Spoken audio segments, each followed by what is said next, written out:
Welcome back to NUFC Matters Matchday Live. Technical problems over. Thanks for bearing with us. Problems at my end, obviously something going on. Big thanks to Daryl Wheatley, who's took out a YouTube membership. Thanks very much. If you want to do the same, click join and you can donate how much you want towards the channel. It helps probably these technical problems. And Benny reckons I got these from Pound Shop. Yeah, it certainly feels like it with the amount of static I was getting through there. But anyway, we've got the comments back on. Colin's asking who went nipped away for a can. I'm sure Benny's just getting them hand delivered. Yeah, he did. Byron, thanks. He says, don't forget to hit the thumbs up, lads and lasses, because it's a new link. Thank you. So look, Steve Bruce, we'll just listen to Steve Bruce's interview whilst we were off air. What did you take into what he was saying, Benny? He was talking a little bit about Callum Wilson and Andy Carroll linking up, wasn't he? And saying that obviously he was pleased with the way that they formed a partnership very early on. Oh, yeah, they have formed a bit of a partnership. I've noticed every time they score a goal, they all go into Andy Carroll. It's like he's the father figure at the moment in the dressing room. He's like a captain's taking the captain's role, really. I think the way it's going. And as for Wilson, I was very impressed with him last week. I just can't wait to see him play again today. Tell you the truth. Yep, me too. Nathan, your take on it? Steve Bruce obviously, gone with an unchanged team again, and we discussed that before we got cut off. But yeah, the partnership of Andy Carroll and Callum Wilson, if they can both stay fit, is quite exciting. Yeah, definitely. I think the way that Carroll's come into this season, he seems more prepared and he seems in better shape than I've seen him for a long time, to be honest. And I think that can only, as long may that continue, really, as long as he can keep fit. And yeah, I mean, when he played, what did he play? 88 minutes last week, was it? I think that's the longest he's played for us since he re-signed for us. And probably in the time he was at West Ham, he wasn't ever featuring for a full game pretty much. So yeah, I mean, long may that continue. You'd love him to get a goal, wouldn't you? And just get a goal under his belt, and then hopefully can crack on from there. But I think what he gives to the team, goals are a bonus. But what he gives us that lead in that line is what you can see is he's a very intelligent player, and the way that he runs the line, the way that he brings others into play, is crucial. And I think, yeah, like a lot of these teams we set up last season where we'd have like one up front and that would be like the only focal point. But going into this season, our record against those lower teams was really poor last year. But if we go this two up top, I think we'll have a lot more joy this year against those types of teams, and the teams that we should be looking to take points off. So yeah, hope he stays fit, and I'm excited to see what this partnership brings. Alwaleed, are you happy with the partnership? Actually, yeah, Carroll is one of the players who just need stamina and preparation. He's an experienced player, prepared well this preseason games, scored some goals against friendly games. It's good to have more partnership with the players, but maybe Mr. Bruce will say that Wilson and Carroll it's best partner to start. They are most players ready to start the season. Okay, Chris.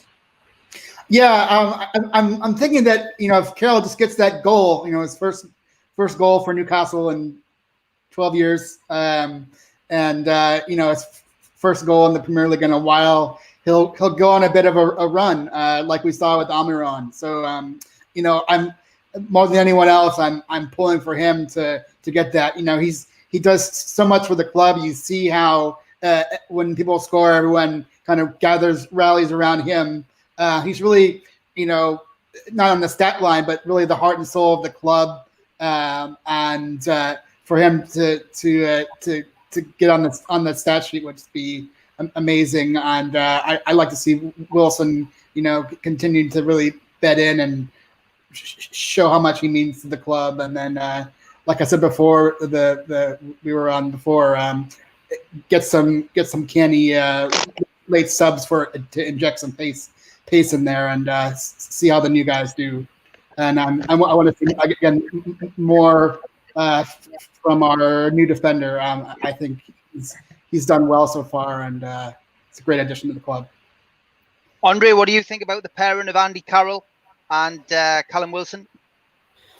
I like it actually. All the great Newcastle sides that I've seen, that I followed the club since the 90s, it has always been two up front. I mean, it was Beersley and Andy Cole, then it was Les Ferdinand and Beersley, then it was Shearer and Bellamy, then it was even Dembaba and Papi Cisse. And I like the likes of two up front. I just hope that they can strike a great partnership, and they very promising signs last weekend. I really look forward to seeing Ryan Fraser with Andy Carroll together in the same side, because Fraser is a great crosser of the ball, and I think that this is where Andy Carroll can really thrive. But I don't know if Steve Bruce will be able to fit in the same team the likes of Fraser, Carroll, Wilson, Alan Saint-Maximin, or even Almiron. Or if he manages, it will be a really an attacking side. But I really like the idea of two up front. And we also mentioned it, like I'll say it again, if Joelinton is ever to make it in Newcastle, I believe that his only position will be in the front two as a supporting striker to Callum Wilson maybe. But for now, Carroll and Wilson, I think, is the best pair up front. Okay, Daz, what's your take on that? Yeah, happy with the partnership up front. So let's get them playing a couple of games to see how it works out. I want to see Carl stay fit, first of all. Yeah, he will eventually get that goal. But yeah, especially in these games, which I call 6-pointer games, with playing the teams around us. In later games against tougher opposition, we will be parking the bus and we'll probably revert back to just one up top or something like that. But in these games, definitely like this partnership. Okay, Byron, he says, does anyone else agree that without the fans, there's been a lot more open play in lots of games? We've seen a lot of goals, Spenny. Leeds have been involved in 2 humdingers for the first 2 games, 4-3, 4-3 against Liverpool and against Fulham. So do you think that's got something to do with no fans being in? Yes, I think it is. It doesn't give them that much pressure on them. For a start off with all them fans shouting at them and screaming, and me especially shouting at them as well. But yeah, I think it is something to do with that. I think it's going to be strange when the fans actually go back in the stadium as well, with having the noise there. Some of the players won't be used to it, who have already joined, if you know what I mean, especially in Newcastle. Yep. Nathan, is it because the teams are taking it a bit more like a training session, do you think? Yeah, it's a really good observation. I think there's definitely less pressure on the players, and I think that helps some players, and I think it probably hinders some players depending on their sort of character and their makeup kind of thing. I think a lot of it is also probably down to fitness, and down to there being a lot more kind of like mistakes and lack of match sharpness that lead to sort of more opportunities being presented.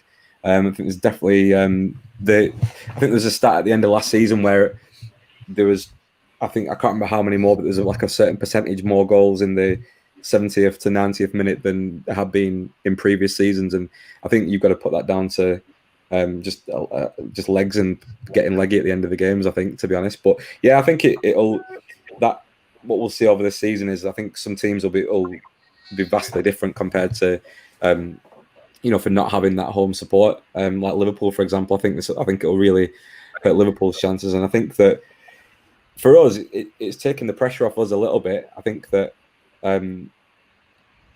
St James should always be a fortress. It should always be somewhere that's really difficult to go and play, but it hasn't really been that in the past couple of seasons. And I think if we can get back to winning ways and keep improving like we are doing now, by the time the fans get back in, we can start to make St James a really difficult place to come again. Yeah, I would agree. I personally feel that, I think what Byron is saying is quite true. I think we've got an issue with obviously no supporters in the ground, and I just think it's, it does feel more like a training session to some of the players, and that's probably why we're seeing a lot freer play. Al-Walid, would you agree with that? Yeah, of course, because also, as you said, less pressure. That means more focus, and they can hear the coach instructions, shouting. So yeah, that's why I think they play more comfortable and they're more focused. And it's easy to score rather than you have the crowd and the noise around. Yeah. Okay, Chris, it's interesting, isn't it, to see fans returned to football yesterday, albeit in the EFL, smaller numbers, 1,000 people at Middlesbrough, 1,000 people at Carlisle. But it's going to be a long time before we see fans back in the ground. So, perhaps we'll see more of these games.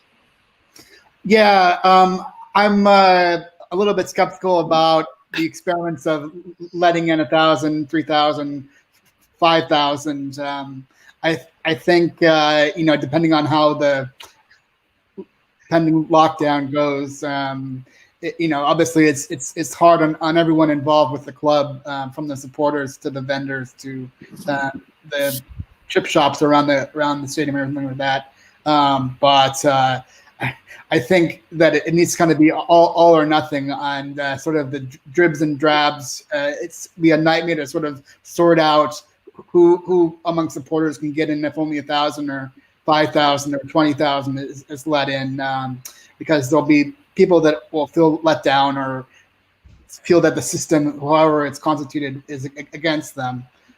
So I think we sort of need to bite the bullet for now and then just wait until we can go full bore and let everyone back in and not try to experiment too much with minuscule amounts of supporters live back on the ground.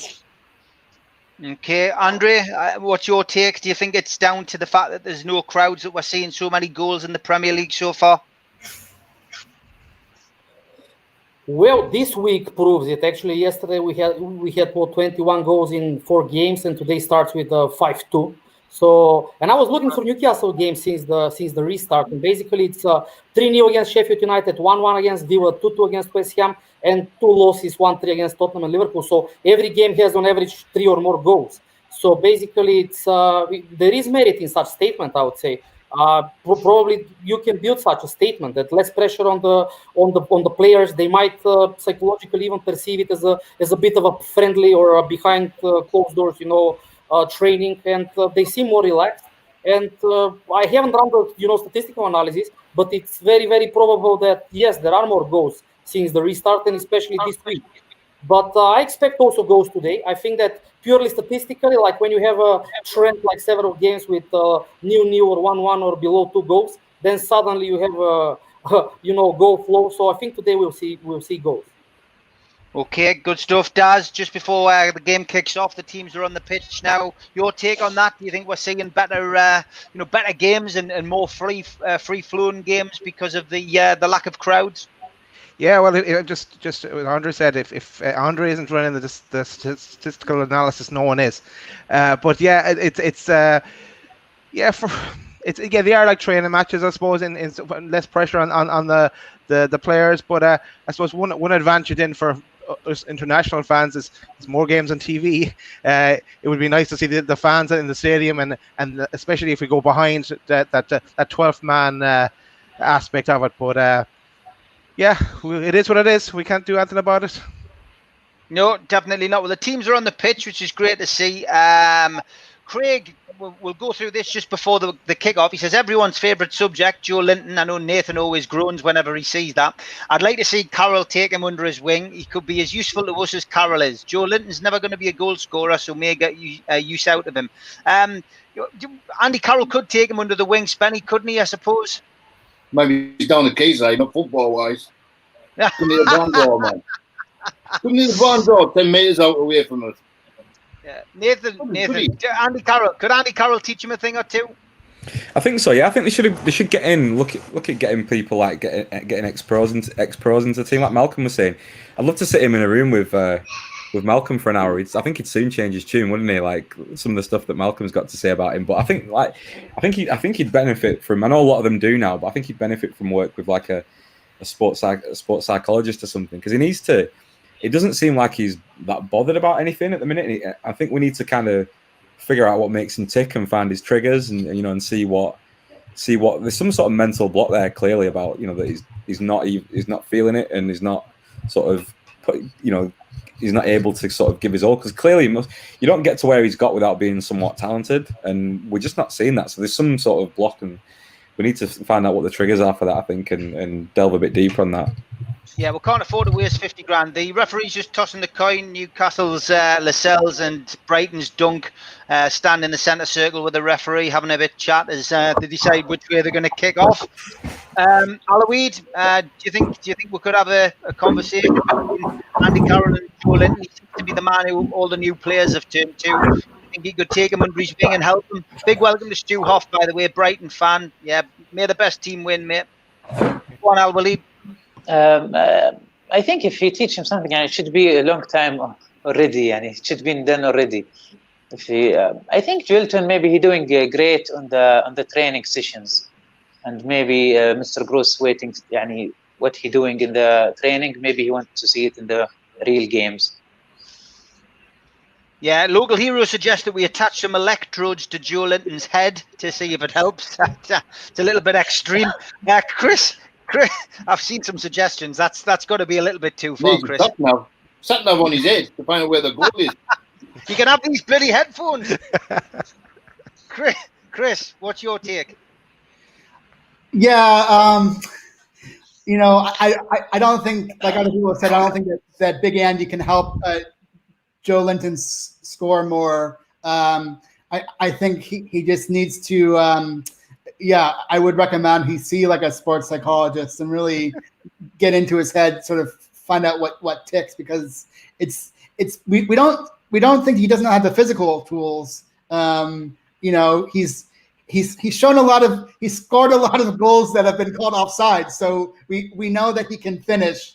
It's just putting it all together, and I'm with you. I'm going to give him, maybe even give him the whole season to come right. Be a little more generous than your 10 games, but it's got to happen this season, or else he's going to go. He's had a full season and 10 games, but the game's kicked off anyway. The pitch looks absolutely fantastic, as always. St James's Park always seems to look great in those early games, and not a piece of grass out of place. Brighton attacking at the moment. Predictions, guys. Ruben wants a prediction. I'm going to go for a Newcastle narrow win today. I'm going to go 1-0 to Newcastle. What about you, Spenny? Quick prediction. 2-1. 2-1, Nathan. Yeah, I think 2-1 to Newcastle. I don't see us keeping a clean sheet today, unfortunately. Okay, I'll believe prediction. Yeah, 2-1 Newcastle. 2-1 Newcastle. Chris. 2-1 Newcastle. I'm going to say that Andy and Wilson score. Andre. I also wanted to say 2-1, but now I'll say 3-1. Very open game, and also Carroll and Wilson to both. Okay, Daz. 1-0 Wilson to score. 1-0 Wilson to score. Yeah, I'm going 1-0. I think Wilson will continue. I think he'll have a little bit of a Mickey Quinn run. Mickey Quinn, of course, who played for Newcastle in the 80s, got off to that fantastic start at St James's Park with 4 goals against Leeds in his debut at St James's Park, and went on a lovely run. Penalty. Actually, the last player Predictions could go out the window early doors. 2 minutes and 10 seconds on the clock. And Maximin's put a challenge in. Brighton forward down in the box. Penalty to Brighton. Not sure whether we're going to go to VAR here.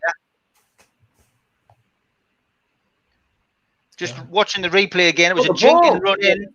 It's a penalty. It's a tough one. At one angle, he wins the ball. St Maximin wins the ball clearly, and another angle, it looks as if he takes the man first. I don't think this is going to go in Newcastle's favour. Referee's listening to his headpiece, certainly going to VAR. Let's hope they haven't dodged off for tea and biscuits. That wasn't a penalty, that like. Darlow being pointed back towards goal. Steve Bruce talking to Matt Ritchie on the sidelines about it. St Maximin Darlow saved a few penalties before, hasn't he? Yeah. Right. St Maximin's got his hand on his hips. Brighton step up to take the penalty. Darlow wearing his fluorescent pink top. If anything's going to put a penalty taker off, it's that. Oi, Darlow. Hendrick shaking his head behind the penalty taker. Referee just checks everybody's outside the box. In down the middle. Close. In the middle. Oh. And it's 1-0 to Brighton. You can see the direction of the ball change though when he makes the challenge. Thoughts on the penalty, guys? Spenny, penalty or not? Nah, I don't think it was. No penalty, says Spenny. Nathan? It was really fine margins. It was like I can see why he's giving it from the direction that he's looking at because you can't really see it, but you see the direction of the ball change when you see the angle from behind the net. So you would have thought going to VAR they would have like overturned that, but whether they did go there or not, or whether he didn't ask for that VAR help, but I didn't think it was a penalty. But we've had the benefit of those angles, so yeah. Watch those replays again. It's 50-50. I've seen them given and I've seen them not given. It was a dangerous place to make a challenge by St. Maximin, and ultimately the penalty was given. Al Walid, penalty or no penalty? Maupay, of course, scored the goal for Brighton, so 1-0 to Brighton. يعني it's look it's look like يعني a penalty, and it's easy to take it as a penalty for a referee. Yeah, okay, Chris. Yeah, the last replay they showed where Alan just went right into the shin with his foot. I think that was a clear penalty on that replay. Okay. Ethan, obviously a Brighton fan. He'll be happy with the goal going in there. Andre, was that a penalty to you? Yeah, I think it was a stonewall penalty. But good thing is most of us predicted 2-1, so as per expectations until now, yeah? Yep, okay, Daz? Yeah, I think it was a penalty, Steve. But I think ASM now is going to feel it more than anyone else, and he's going to play out of his skin to redeem himself. Spurs and Liverpool said it was a stonewall penalty, says GGS. Right. Newcastle got it all to do then, and of course, as we said before the game, Brighton a bit of a bogey team to Newcastle. They're never pleasant games to watch. I know we've seen a lot of 4-3s in the opening part of the season, but I'm expecting Brighton to probably shut up shop here, Spenny. I don't think they'll be playing the open game and chasing and looking for more. I think they'll be happy with getting that early goal and maybe try and sit on the lead for a bit. You're looking at it now. They've got the rings around. There's another one going in now. Oh my God! Really brilliant. This. Unbelievable. All down the right hand side. Offside. Went down the right down the right hand side. Maupay got into the box. Newcastle were at 6s and 7s, but luckily the linesman on the far side flag was offside, up, and the goal was ruled out. Definitely offside. Clear offside as the ball was put through. But the young lad, I'm sorry I didn't see who won the penalty. The young lad who won the penalty is causing all kinds of mayhem down this right hand side. Yeah, it's Lamptey. Lamptey, Lamptey is causing all kinds of trouble down that side. And Graham Potter sitting in his dugout chewing his chewing gum, looking very satisfied with the start that Brighton have made. Over 7 minutes played now, and it's Newcastle United 1, Newcastle United 0, Brighton 1. He's on the video. Headphone again. He's one of the ones that we talked about, wasn't it, the other day, that Lamptey he was going to give us some problems down that left hand side, down that right hand side. And they're checking the goal on VAR. I know the lads. It sounds like the lads are slightly ahead of us here, so you might know whether this is allowed or not.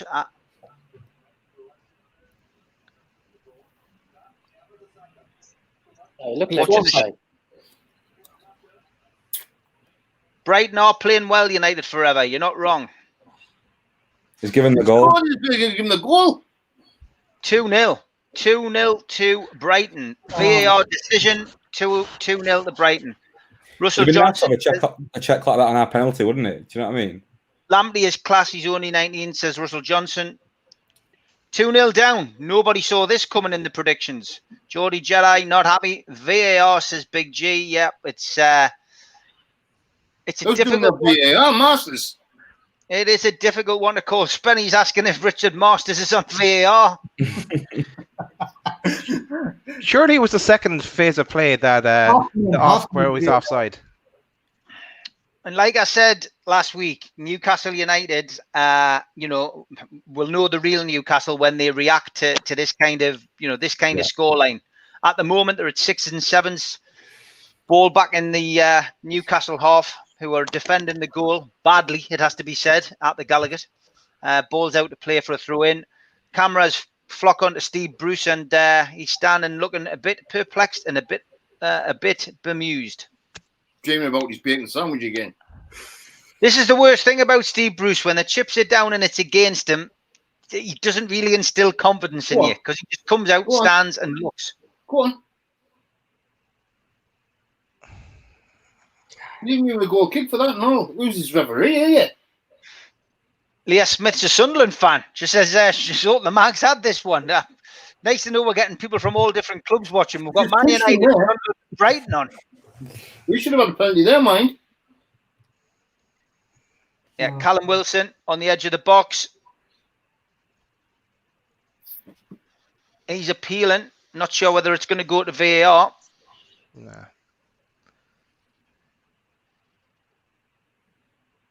No, definitely not. Masters is on the knee. So there you go. Michael Hurst says, what a bad start. Stu Hoff says, a lot of pundits have again underestimated the work that Potter's doing at Brighton. I certainly haven't. He's come in and done well since Chris Hughton left there. Chris Hughton was a great servant to Newcastle and to Brighton, of course. But Potter's come in. Yeah, he should never have been sacked at Newcastle. Definitely not. He did a great job. I'm sure that the Brighton fans probably got an opinion on that as well. What is going on? How can we be 2-0 down? Joke. Terrible. We could lose 5 here if we're not careful. Why did Almiron not play? Nippon says, what do you think? What country is the best football system in the world? I think England football system is 20 levels. It is good or not good. Well, we can ask the question, Nippon. Spenny, best football system in the world. I mean, I suppose it's a team that's currently the best in the world, isn't it? England didn't win the World Cup, but I mean, I think Brazil is the best system, like the way they play the football and watching them play football. Still now, and even if they're not winning, I just love watching Brazil. Best system in the world, Nathan, for football. What do you mean, like system is in like style of play? Style of play and system, I suppose. Yeah, I mean, I suppose we often get pigeonholed, don't they? You pigeonhole Italians as defensive, don't you? I suppose is England, a great style, a great system of football that we produce here. I don't think so. I think what we see from our leagues is that the intensity is there, but I think what we see is that a lot of the top players, they all tend to end up moving abroad, don't they? And we don't. In the Premiership, it's disappointing to see that we end up losing a lot of our best players to the likes of like Real Madrid and Barcelona. That's probably going to change, I think, in the next couple of years. We're seeing like La Liga's in a bit of a decline with the way that Barcelona are doing at the moment. They're having like a mass clear out, aren't they? But I think I really like the way that a lot of the Germans teams set up, like really high pressing and really like high intensity. I think that's something that a lot of managers, like you look at Klopp and you look at managers like that, they've tried to bring that over here, and I think that's something that. It's kind of, the Premiership's kind of like a bit of a melting pot of all these different international coaches and a lot of the different philosophies, isn't it? And we kind of see a lot of these being played out, depending on who the manager is in different teams in the Premiership. I feel like, apart from Bruce, who's got no idea, he just does whatever he wants, doesn't he? Yeah, Lamptey will become world class, says Doom. Not really missing a great deal on the pitch. Shelby's been booked though for a foul on Lamptey, and some Maximum seems to be walking around quite gingerly and. Keeping a check on him because it doesn't look as if he's up for this game at all. No. Are you all Newcastle fans? Yes, we are. Beach Tripper, the fact that most of the lads are wearing Newcastle top might give that away. Philip Hunt says Brighton are just lucky. Newcastle, I think, at the end of the season will place higher. That's from a Liverpool fan. Paul Oxley says Lewis is looking dodgy. Should have started Almiron. We need a player who can run and close down Brighton. How a week can change things. We're just showing on the television that it was a foul by Lamptey on St. Maximum, which potentially gave him a little bit of an injury. We're not 100% sure. Good tackle. Heads are still in the dressing room, says Toon fan. I think you're right there, mate.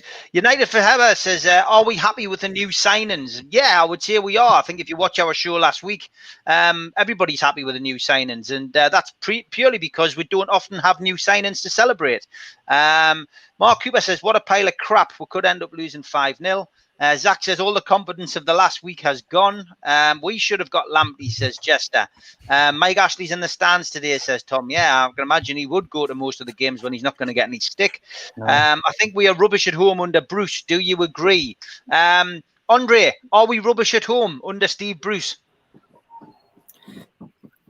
Well, we still picked most of the points at home last season. So rubbish is a bit of an overstatement, I'd say. But we have these games where we are very unconvincing, like today. And I think that really they underestimated Lamptey. I think that really now, when you see the first 15 minutes, like probably he should have put more attention to him, or I don't know if this was his game plan, but Lamptey is really destroying us in the first 15 minutes. And now that somebody mentioned it, Almiron could have been a good player to take care of Lamptey and also to make him occupied in the defensive side of the game.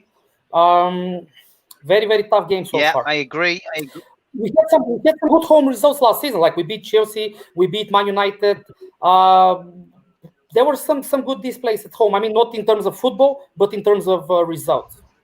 Shout out to the lads in Mago. Thanks for tuning in, guys. Anybody wants to join the channel, just click join at the bottom, make a small donation. If you don't want to do that, just subscribe.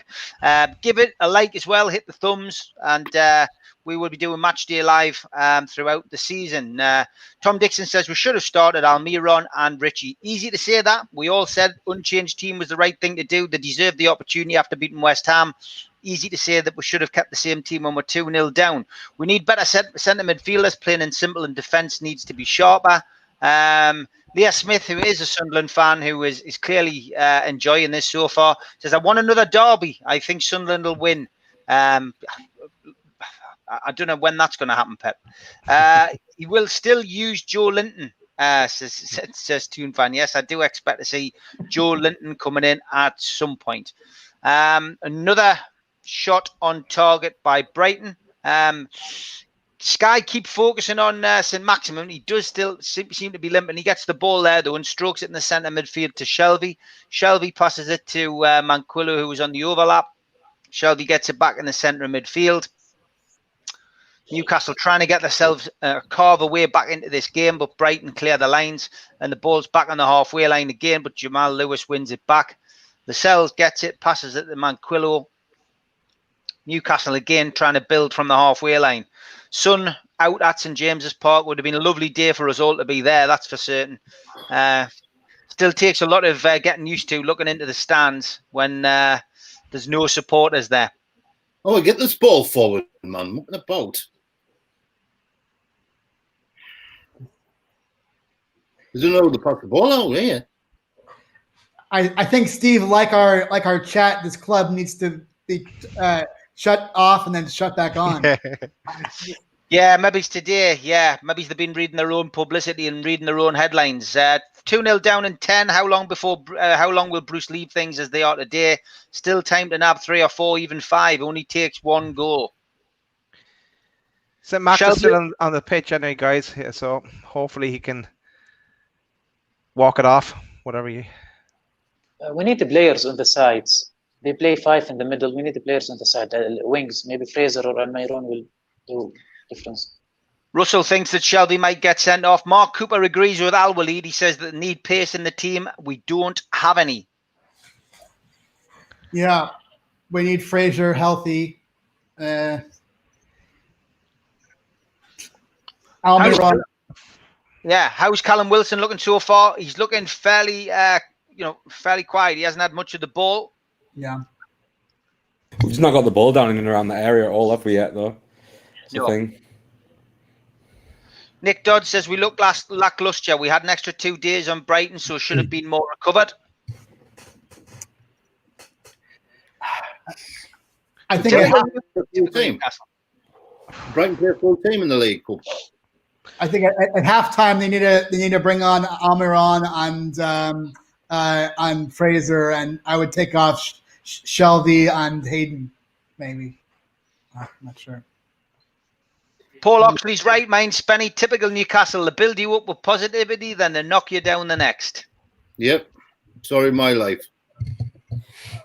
Alan said Maximan didn't start very well. Like he lost his last 3 balls, and he seems a bit shaky. I don't know if it's physical or it's mental, the fact that he conceived the penalty, but he's not having a very bright start to the game.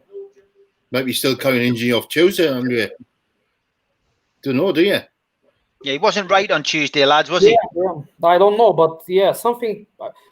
He was limping, 5-6 minutes ago, and he keeps losing possession in the past 5 minutes. I don't know. Yeah.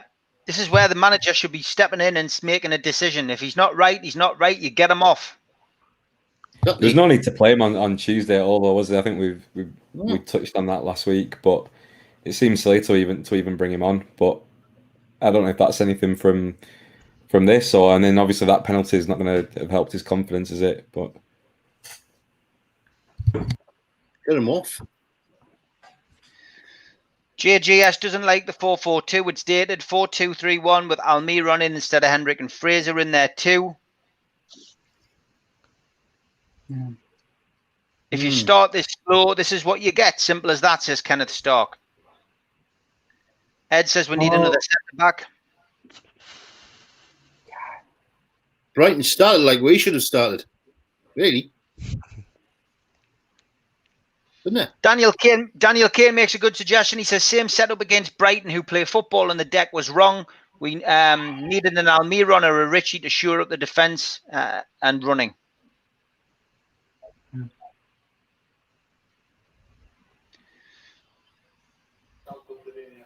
Patrick says if you lose 2-0 in 10 minutes to Brighton, you're getting relegated. I don't agree with that, Patrick. It's a game of 90 minutes. Hopefully Newcastle can get something out of this. The game's not lost, only 20 minutes on the clock. Newcastle 2-0 down at home, but get themselves sorted, make the right substitutes. You never know. Could pick themselves back. We're proving the statement that there are many goals after the restart. So finally goals between Newcastle and Brighton. True. 3-2, yeah. so. Yeah, I would put Hendrick in like a number 10. We just don't really have any kind of goes to the max. quarterback. Lewis Yates is a Man City fan. He says, I love Lampley. I think he's really good.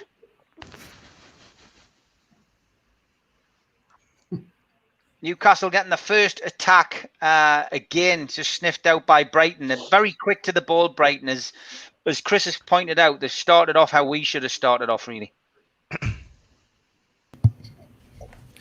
Yeah, when they were breaking then, and after St. Maximin had distributed the ball, he was struggling to keep up, wasn't he?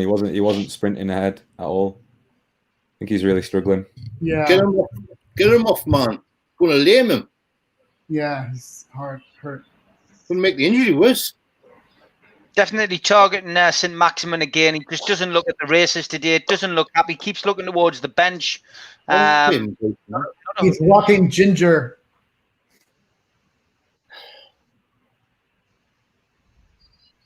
Doesn't matter, name him. He won't make a decision straight away. He's got to think about for 20 minutes. Free shot for Brighton there. We were so slow to close it down. We didn't even make a move to close it down at all.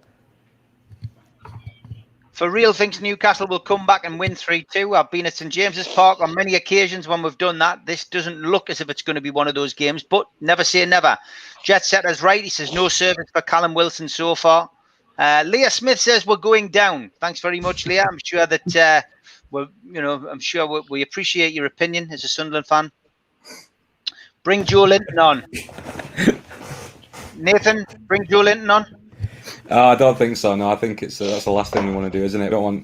We can't carry another player, can we? In this game, it looks like we're carrying 10. Yeah. We're carrying 9 or 10 at the minute. This is the thing with Newcastle United, though, and this is where we've got to learn to accept as a fan base that this is your life as a Newcastle fan. 1 minute you're winning and you're banging in the goals. The next minute, you're getting thumped off teams that you shouldn't be getting thumped off, and that's just part and parcel of being a Newcastle fan, unfortunately. Being on a roller coaster. It is. Bruce is a nice guy. Think he'd be an excellent assistant manager, says Trolls. The thing is with Steve Bruce, it's like you never really feel confident that he's got a plan B or even a plan A for that matter. If things aren't going quite well, it seems like the team was playing well last week against West Ham and we got a goal and we kind of you didn't need to change anything. But then when in these games where something needs to change quite clearly, you never really have that confidence that he's gonna do anything or he's gonna action the right thing. For me, anyway, that's what I feel like. A lot of people saying ASM deserves some criticism for the 5 seconds before the tackle just stopped running. I still think he's injured, Martin. A lot of people saying that they would take Shelvey off now. What's your view on that, Spenny? Would you take Shelvey off? I would take Shelvey off and put Fraser on. put Hendricks in the middle with Hayden. Yeah. Nathan, Shelby off. I'm not sure. I think you need to give. I don't think we should make widespread changes at 20 minutes in, because you never know what's going to happen, do you? But clearly something's not quite right. Clearly the effort and the work rate's not quite there from him, is it? But yeah, I think you might want to bring him off at half time. But if we can, it seems like we've stopped the rot a little bit, and we've settled a little bit more into the game, which is good to see. But yeah, we need to be making some inroads, don't we, into this? We need to start creating some chances, and then I think assess where we're at half time. I still think Newcastle could get something out of this game. We've got a Chelsea fan on. We've got everybody watching today. More fans from other clubs than we expected. I'm a Chelsea fan. Wished we'd kept Lamptey. Had a good game versus Arsenal, and Brighton snatched him up. Newcastle's still trying to build in the Brighton half. Still 2-0 down though. Brighton are a really good footballing team. Even in that dire 0-0 draw last year, they looked very, very good. Shelby off, Al Walid. Is there anybody you would take off? How would you change it? 25 minutes in. I would change, but not because they are not good. But now the situation 2-0, I think someone from maybe Hendrick to be off, and Fraser or Almiron get inside, because the strength of Brighton is in the sides. Be a card for Lewis here, yellow card. Yeah. Lamptey beat him for pace. Yeah, he's put him down like. He's put Lamptey on his backside. Yeah, giving him a taste of his own medicine, Andre. Yeah. The guy is very fast. Like Jamal Lewis is fast. Yeah. Did you see the acceleration of Lamptey? Good close down. Does not be like ESM, like, is he? At all. No.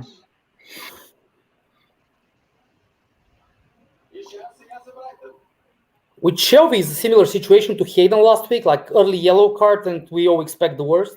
I think Shelby matured in the last couple of years, I hope. But still, if the result is like this, I would take him off at halftime.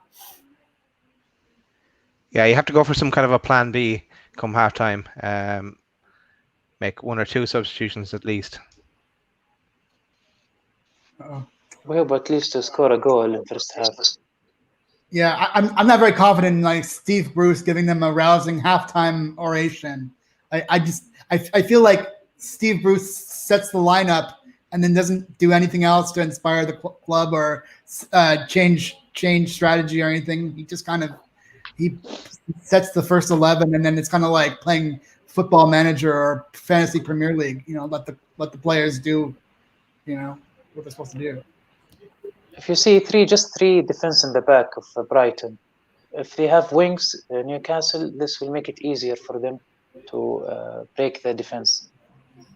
Like Spenny says, Bruce will further injure ASM like he did Dubravka. He's useless. But yeah, not a lot of faith in Steve Bruce now that we're 2-0 down. It's this is what happens, isn't it? This is what happens with our football. Sure. Got to blame somebody, haven't they? Yeah, well, you have, yeah. But like I said, we'll find the true strength of this squad. We'll find the true character of this squad with this game. This is the kind of game you need. I think the positive thing is if you put Fraser on, he's bosom buddies with Wilson, best mates, so they know how to play with each other. So you know what I mean? Yeah, Wilson's through, yeah. Oh, he's tackled. Good tackle, like. Oh. Get it. Gosh. Again, Lamptey, yeah? Jesus, this guy's unbelievable. Yeah, I was going to say, if this is how they're really going to play, Steve Bruce won't last past Christmas. You know, if we sort of had very positive vibes after the first two matches, I think that was kind of a mirage, and this is really how it is. Done the homework like Brighton, haven't they? Definitely. Yeah, I mean, Callum Wilson was through there, and it was that man again, Lamptey, who seems to be running in every single angle, every single corner, covering every blade of grass. And he got back and took the ball off Wilson. But Lamptey's down on the ground. He's receiving some treatment. It looks as if it's for cramp, lads. Hope it isn't. I hope his gun's off because he's been outside. Yeah. Man of the match so far. All right. Yeah, by far the best player on the pitch. And it's scary that the guy is like 18 or 19. Yeah. Reminds me of Max, like the speed and that he's dribbling. It was just a mad 5 minutes, wasn't it, at the start of the game that's completely put us out of it.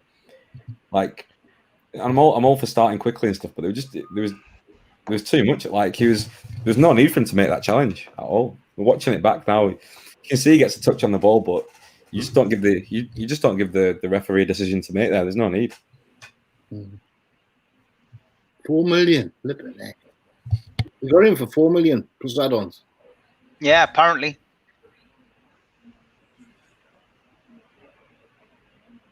Lamptey's gone off onto the sideline, but he'll be coming back on. I think it's just a bit of cramp he's had, which is no surprise because the guy's been bossing it for the last half hour. Scouting team wants to be appreciated there for getting him for that much. Isn't it? It's a bargain, isn't it? Absolute bargain. Yeah. Do you see we were talking about Max Aarons the other day, and then he had that deal rejected to go to Barcelona yesterday? Yeah. Want to loan him out, don't out the game then, I think, when it comes to him. Jets are saying we should switch to 3-5-2 once Clark and Shaw are back. I mean, Clark is back. I can't see Shaw ever getting in the team again. I don't think he gets on with Steve Bruce. Brighton player down again. It's not Lamptey this time.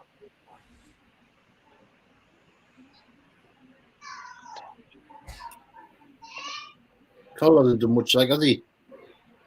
Tom Dixon says he can't see us getting back into this.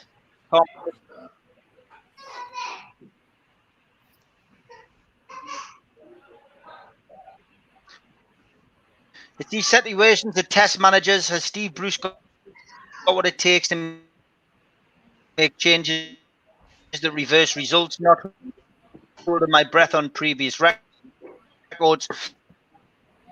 I've said this for a long time, guys. He doesn't have a plan B, does Steve Bruce doesn't have a plan B. Yeah, I tend to agree with you, Steve. If he has one, yeah, can you hear me? I can hear you. Yeah. So if he does have a plan B, now's the time to use it. And he does. He has options on the bench now. Yeah, I can hear you, Steve. I don't think you can hear me. We can all hear him. Yeah, we can. Nathan, I can. Yeah, I think I've said it many times before. Nathan, can you hear? Yeah. Yeah, I can't make one. Steve, yeah, go on. Yeah. Yeah, I've said it many times. I don't think that Steve Bruce has got a plan B. We've seen that the games that we've won is when we've gone ahead early, and we don't seem to. It's very rare that we're losing and we come back. I think the only one to my mind from last season was the Everton game, where that was just a bit of a mad 5 minutes at the end of the game. But yeah, Bruce is making a change now. He's bringing Fraser on. Wouldn't surprise me to see St. Maximin come off here. Oh yeah. He also, like 2 minutes prior, like he went for 3 up front, Carroll in the middle, St. Maximin moved to the right, and Wilson moved to the left. Midfield's all over us.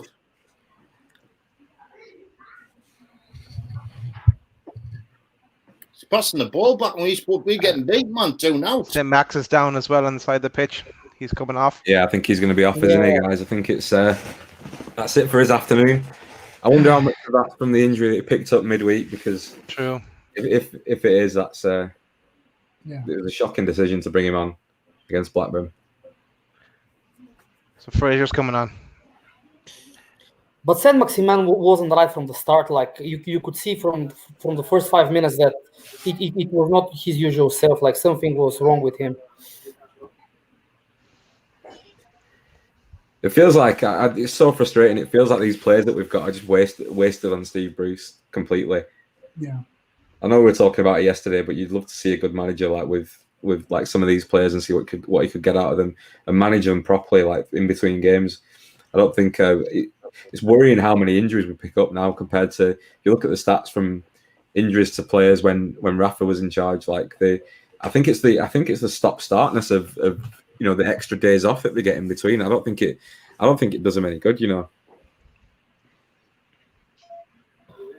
Let's hope Fraser can last 60 minutes, because at the Blackburn game, I thought he had great 30-35 minutes, and then he really, like, his strength and stamina diminished.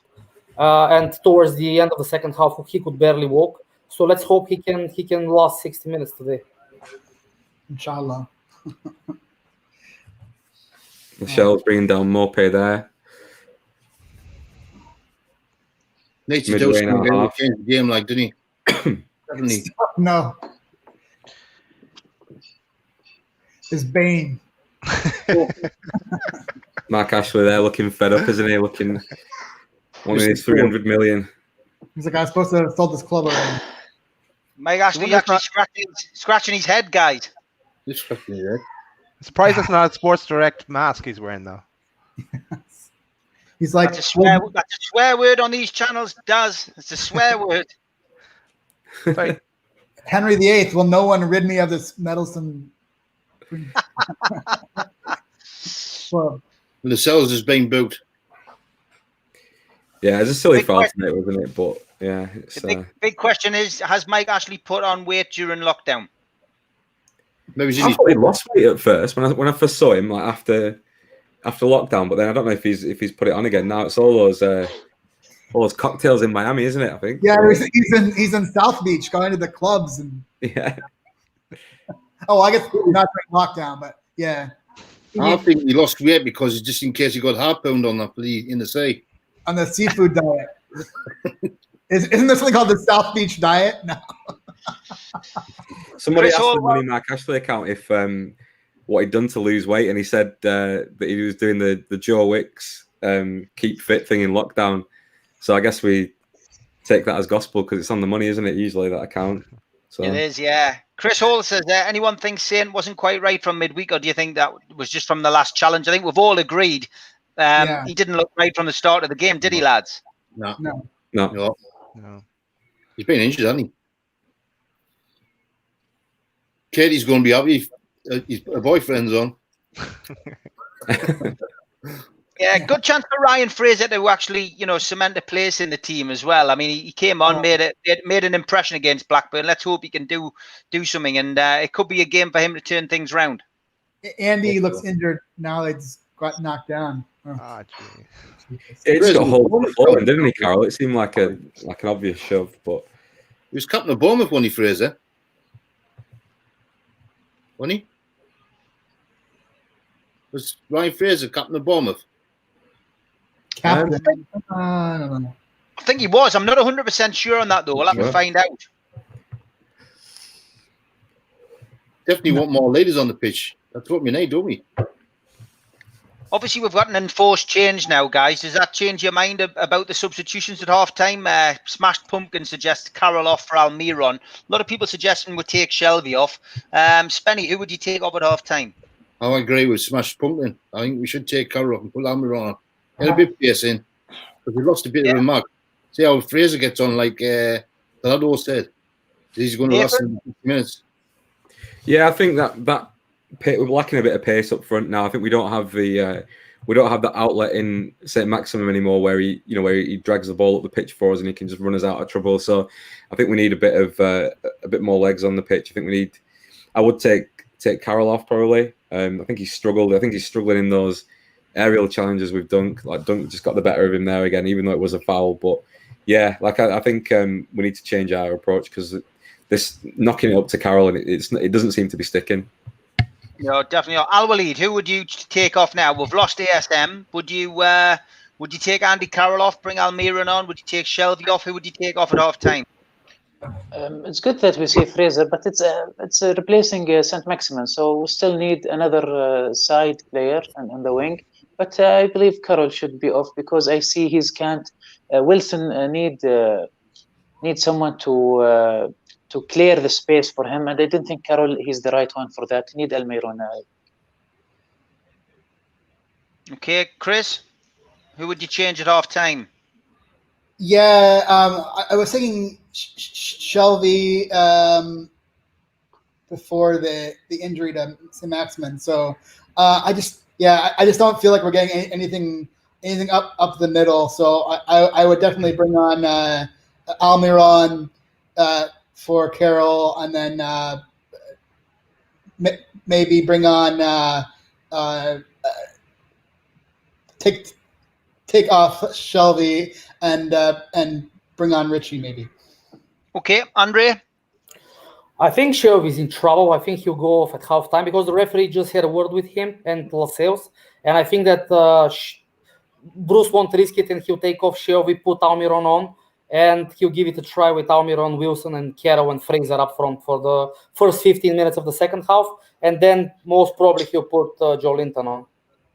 Okay, Daz, what's your take? What would you do at halftime if you were Steve Bruce? I'd take off Shelby. He has a yellow card and he's going to lose the head. Oh, hang on. He's going to take a shot here. No, I'll still take him off at halftime. And then I'll bring on Almiron. And I'd say he could win us a free kick. If we have someone else apart from Shelby then that can shoot a free kick, we could get one back early doors. Brighton's been a bit physical now, like, aren't they? Yeah, Dan Millen says we look completely lost out there. Davey says our spine looks like jelly, very wobbly. Andrew's a bit more confident. He says Newcastle will still win. Dazza just says our midfield's getting ripped a new one. Drizio says Almiron should have started. Carroll times are in the past and have got no business in the starting 11. Shocking. No goals last season either. ASM needs to play a free role in future. He's too lazy on the wing and puts Lewis in a 1 versus 2 situation, says Ed. Daniel said, lads, this is depressing. Doctor says, have we not had a shot on goal yet? Not really. And Stimp says, Bruce showing he has zero tactical awareness. So obvious we needed to go 4-3-3 or 4-2-3-1 in this game. Yeah, I mean, that's the one thing Bruce doesn't have. And I keep saying it. He doesn't have a plan B, Spenny. He doesn't have a plan B in any game. And when you end up in this kind of game, he ends up looking as if he's a rabbit in the headlights. Definitely. I totally agree with that. He never has a plan, but he stands there for 20 minutes and thinking about what should I do next to get somebody else to tell him. You know what I mean? I don't know if his assistants do have more input than he does.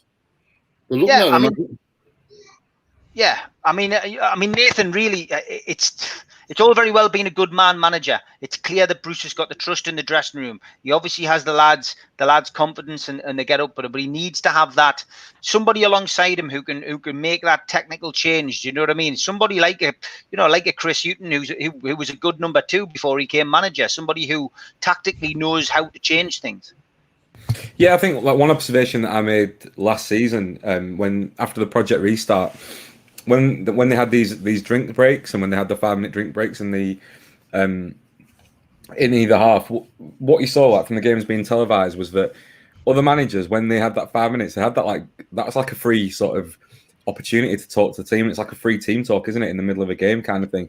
And what we saw with Newcastle's and is Bruce, he just stood on the sideline walking backwards and forwards and not speaking to any of the players and not taking that opportunity to to get things going and to speak to the team.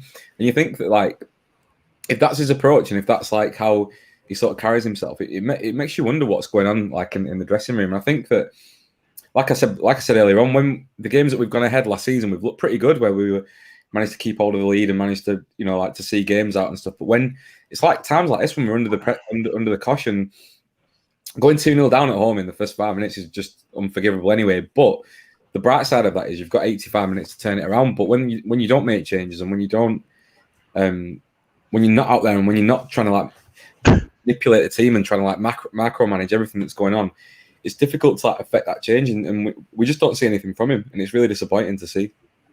Yeah, Dan Millen says if we're in the relegation zone by Christmas, do you think Ashley will sack Bruce? I doubt it. I doubt it very much. Al-Walid, Steve Bruce doesn't have a plan B, does he? I'm surprised that he should have a damage control after we concede 2 goals. I wish if there is many options he can do, but I was wishing 1 goal at least, but it seems it's going to be in 2-0. Maybe also he can use of Jamal Lewis to be in the left middle field.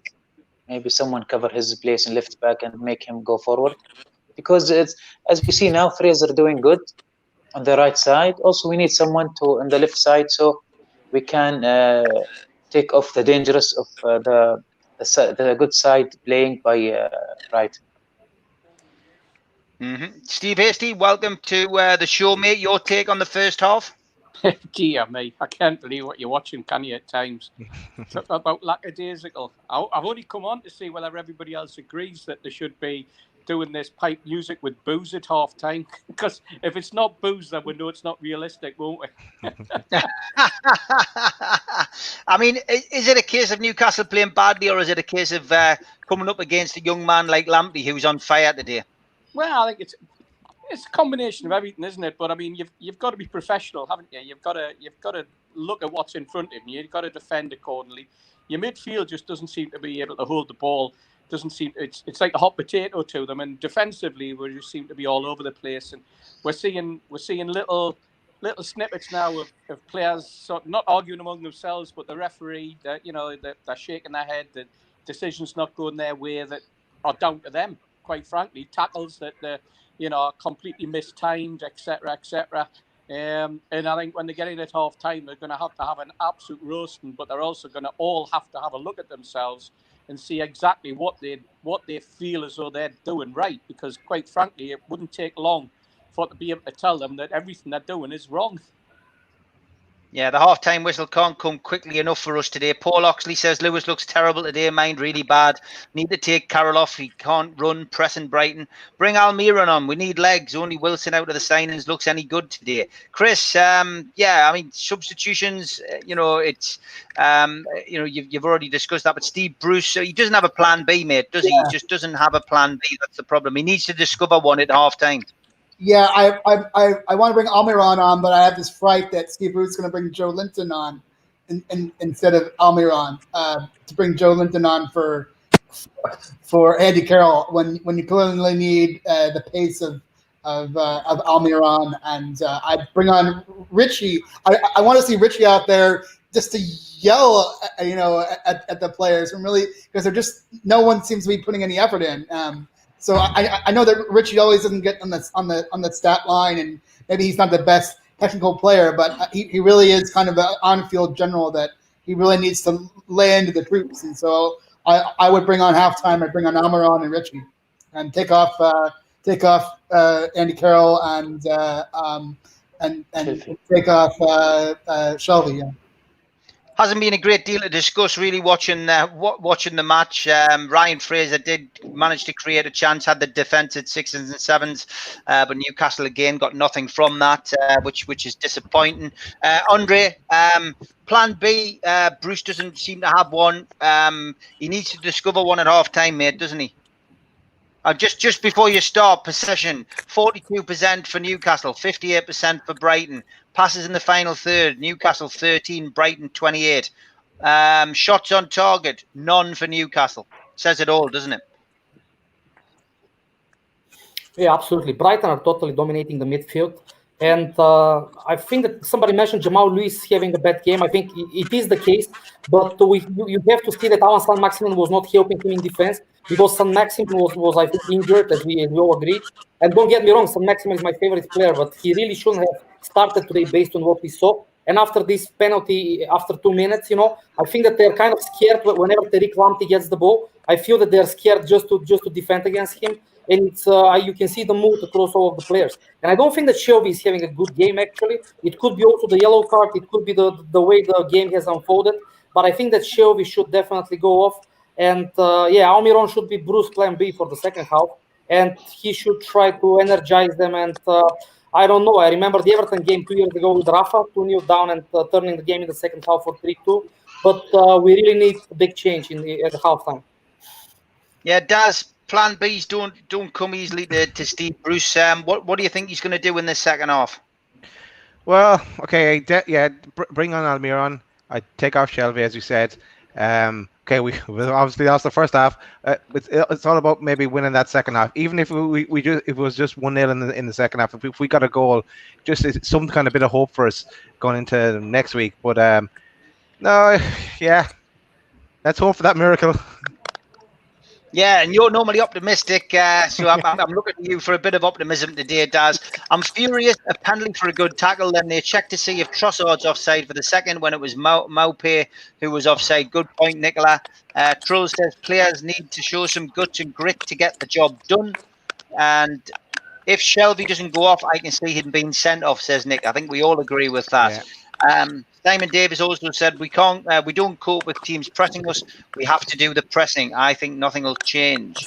A lot of people saying it's incredible they didn't put in Almiron, but I mean, I think most people agreed that an unchanged team was the way to go, Spenny. And, we did at the start, didn't we? Yeah, we were positive after corner. After last week's performance. I thought we were, but obviously they've done the homework. Brighton, definitely on that right hand side, and Doug's having a good game and all. He's marking and Carroll out the game, aren't he? Great ball there into Callum Wilson, who again made a fantastic run down the channel. Won Newcastle a corner, but the thing that was evident there was 3 Brighton players in the box. Callum Wilson chasing the ball down, and not another black and white shirt within distance of him. They need to keep up with Callum Wilson. They do, don't they? Yes, that's one of the main factors were last season as well, wasn't it? Yeah, wasted opportunity again. Newcastle really, really struggling today. Steve, is Carroll playing in midfield? It looks as if he is. It looks as if he is because he's playing so deep. But I presume he was playing 4-4-2. It's what the system looked as if it was set up at. Steve Bruce is actually standing on the sidelines now, pointing. So hopefully that means that he's finally got Steve Agnew's, instructions of what to do and how to change this, Steve. Because at the minute it's an absolute mess. Yeah. Half time, thankfully. Yes. Half time and Newcastle United 2-0 down. Disappointing after the first 2 games, 2 wins, 2 clean sheets. But the Sky camera is quite rightly focused on Lamptey as he walks off the pitch, and Lamptey's been outstanding, really, lads. I think talking points of the first half. Let's go through them again. I know we've had a few internet issues, so we might have dropped out when we're discussing this. But first and foremost, Spenny, the penalty. We did talk about it. It was, with the camera angles and looking back at it. Have you changed your opinion? Do you think it was a penalty? I personally think it was, mate. Yeah, I don't think it was. I think he just went for the tackle and he got the ball. That's me all over Newcastle. I'm always the same. And the second goal looked still offside to me as well, coach. Yeah. Martin did in the VAR studio thought differently, didn't he? Yes, Spenny thinks Richard Masters is in control of VAR. Does he hit Nathan? It was for me. It was a definite penalty. I mean, I've seen them not given, but I've seen them given. It was a bad start for St Maximin, and he never really got any better, did he? In the first half before being withdrawn. No, yeah, I think so. I think the with that penalty, you see it from a different angle. You see that he gets a little touch on the ball, but it's all about starting off. And if you're gonna, when you start in the game, you need to not make any silly mistakes in the first few minutes and feel your way into the game. And I think that he just didn't give us a chance to do that by giving away the penalty. I think it's a lot easier in that position to just not give the referee anything to think about and just let hope. He got past him, he got through him, but you need to hope that one of the centre halves is going to come and sweep up and clean that up rather than sort of going back across him and trying to get the ball off him, which was always going to be a difficult tackle to make. And then, yeah, we didn't have that opportunity to feel our way into the game at all because we were just under the cosh straight away. I think he didn't look fit coming in, starting the game, St Maximum. So I don't think it can be too harsh on him, but he didn't look fit. He looked like he was carrying a limp after about 5 or 6 minutes, and I think his confidence was just shot at after giving that penalty away, unfortunately. So I think it was downhill from there for him. But like I've talked about, we shouldn't have brought him on midweek, and if that's anything to do with the knock that he's got, then it's even more infuriating for me. Al-Walid, has your impression changed about the penalty? Do you think it was a penalty or not? And just your views on that first half. I think St Maximin, we can't blame him because he's not a defender. But this kind of tackle, it's not. You can't do this in the 18-yard area. The box is a dangerous area to do such a tackle. Maybe in the midfield it's okay, but St Maximin did it inside the box, which is totally wrong. maybe that was the mistake. He think it's normal. Maybe if you do it, okay, do it in the middle side, but mid of the field, but not in the box. We said earlier before the game, Carroll and Wilson, as are we happy are their partner in the striker? As Mr. Steve Hasty says, he's noticed that Carroll he become in the midfield, but actually, yeah, he looked like a playmaker. Very far, big distance between Wilson and Andy Carroll. I saw Carroll maybe he trying, because he's tall, he trying to give assist quickly, but from the high balls to create opportunity for Wilson. But this wasn't a long plan run. Mr. Steve Bruce, I don't know why he not, he seemed to me not brave. I don't know why he insists that his plan is working. It's obvious from the beginning there was something wrong. He should correct it right away. And I think no problem if he change right quickly, because we didn't want to waste more time. Now we have only second half. Hope that Fraser on the other side and Almiron become close to Wilson. And this is hopefully will get us some opportunities, because Wilson looked me alone, actually. Okay, good stuff, Al Walid. Steve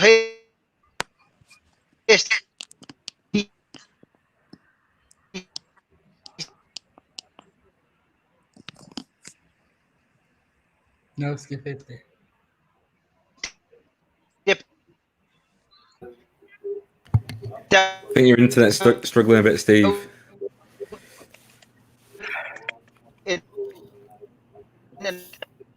Yeah, I think Steve is gone. Issues again affect.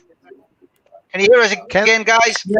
Yeah, we can now. Yeah. Good stuff, Kendall. Welcome to the show. Steve Hasty's dipped out. The internet for some reason is as bad as the game in the northeast today.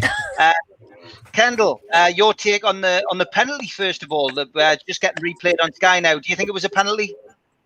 Well, when I first saw it, I thought it was I just thought it was a Stonewall penalty, to be honest. But then when I looked at it again, he obviously did get the ball. But when you're going in for a tackle like that in the box, it's more often than not going to be given. So, yeah, it was a bit of a shambles, to be honest. I thought I'd just jump on for 5 minutes before the second half to calm down a little bit, because that first half was there was not a positive, I don't even think there was a positive thing to say, to be honest. 2 seconds. Somebody turn the television down. Someone's television's going over the top of Kendall. Someone's got the TV on. I'm not sure who it is. If everybody else mutes the mics whilst Kendall's speaking, that would be great. So, yeah, obviously the penalty, disappointing. But then to go 2-0 down, Lamptey's had a great game, hasn't he, Kendall? Unreal. Absolutely unreal game, I think. Obviously, I was reading earlier that Chelsea had to choose between Lamptey and Reece James. And God, Lamptey has absolutely ripped our whole team a new one. He's defended for them. He's attacked. He had ASM all over the wing. He made ASM look bad, and that's saying something. So yeah, he's phenomenal. He's a massive young talent, because he is only still really young. Is he 19 or 20? So yeah, he looks really bright. He looks like a bright spark. He's brilliant. 3 bookings in the first half for Newcastle. Lascelles is booked, Shelby's booked, Lewis is booked. Obviously, substitutions are going to be key. ASM's gone off and Fraser's come on, which was a natural swap. What does Steve Bruce do to change it, Kendall? Well, the formation needs changing first of all, because 4-4-2 is too flat. We're playing too deep. It's ended up making ASM look bad defensively, because he's had to end up playing deep and defend Lamptey, and he's had to go off. So the formation needs changing first of all. I think Almiron needs to make an appearance now. What else they're going to do, or what else they can do, I don't know, because Joe Linton's not exactly the answer. Like, you can't go and put him on, you never know, he might be. I've seen stranger things happen. But yeah, I think Almiron needs to make an appearance now. Maybe if they just put Wilson up front and Almiron just behind, take Carroll off. I don't know, because he doesn't look like his head's in the game either. He looks quite uninterested. He's not winning any balls or anything. I think it's just they need a good talking to like this half time now, because there was absolutely not one positive from that game. We were second best in absolutely everything, and it was quite frightening, to be honest. Yep, good stuff. Apologies to anybody who's hearing a bit of interference. It's unfortunate today, but the internet's terrible on Tyneside. Everyone seems to be struggling a little bit, but we'll persevere. Steve Hasty, welcome back. Your views, mate, on that first half? Hi, guys. You know what? The worst thing about the first half is that I'm now worried, not for the next 45, but I'm worried about next Sunday, or next Saturday rather, against Tottenham, where I've just witnessed. Yeah, we've lost Steve again, unfortunately. Chris, your take on what Steve Bruce is going to do in this second half? Do you think there's going to be any changes? Samantha, who usually joins us on Ladies' Night, which is 7:30 tomorrow, says, this is as bad as Blackburn, except this is our first team. When are we going to push and press teams? It's a shambles. Chris, what Steve Bruce do you think he's going to do? Do you think he's going to make any changes straight away? He better. I mean, if he leaves the team as it is, or if he brings on Joe Linton, I would sack him. But if I were Steve Bruce, what I would do is bring on Almiron. We need some pace. I'd bring on Richie, because again, the whole team just needs to be like a be talking to, and I don't believe that Richie is like a goal threat, or he does spark the team. So those would be the two changes I bring on: Almiron and Richie, and I would bring off Carroll and Shelby. Okay, Andre, is he going to make any changes, do you think, Steve Bruce? Yeah, I think so. But before that, I'm just looking at the highlights from the first half, and I think that we have to give credit to Brighton. I think that they played a terrific first half, and actually they're building a new team. Like they got rid of they sold Shane Duffy, Montoya, Alan Moy, and actually they brought new young players. And credit to Graham Potter, I think he's doing a great job, and you can really see the style of play. And as people mentioned, they were unlucky against Chelsea. They also dominated Chelsea for large spells of the game. So credit to Brighton, they're a really, really good team, and Tariq Lamptey is really playing out of his skin in the first half.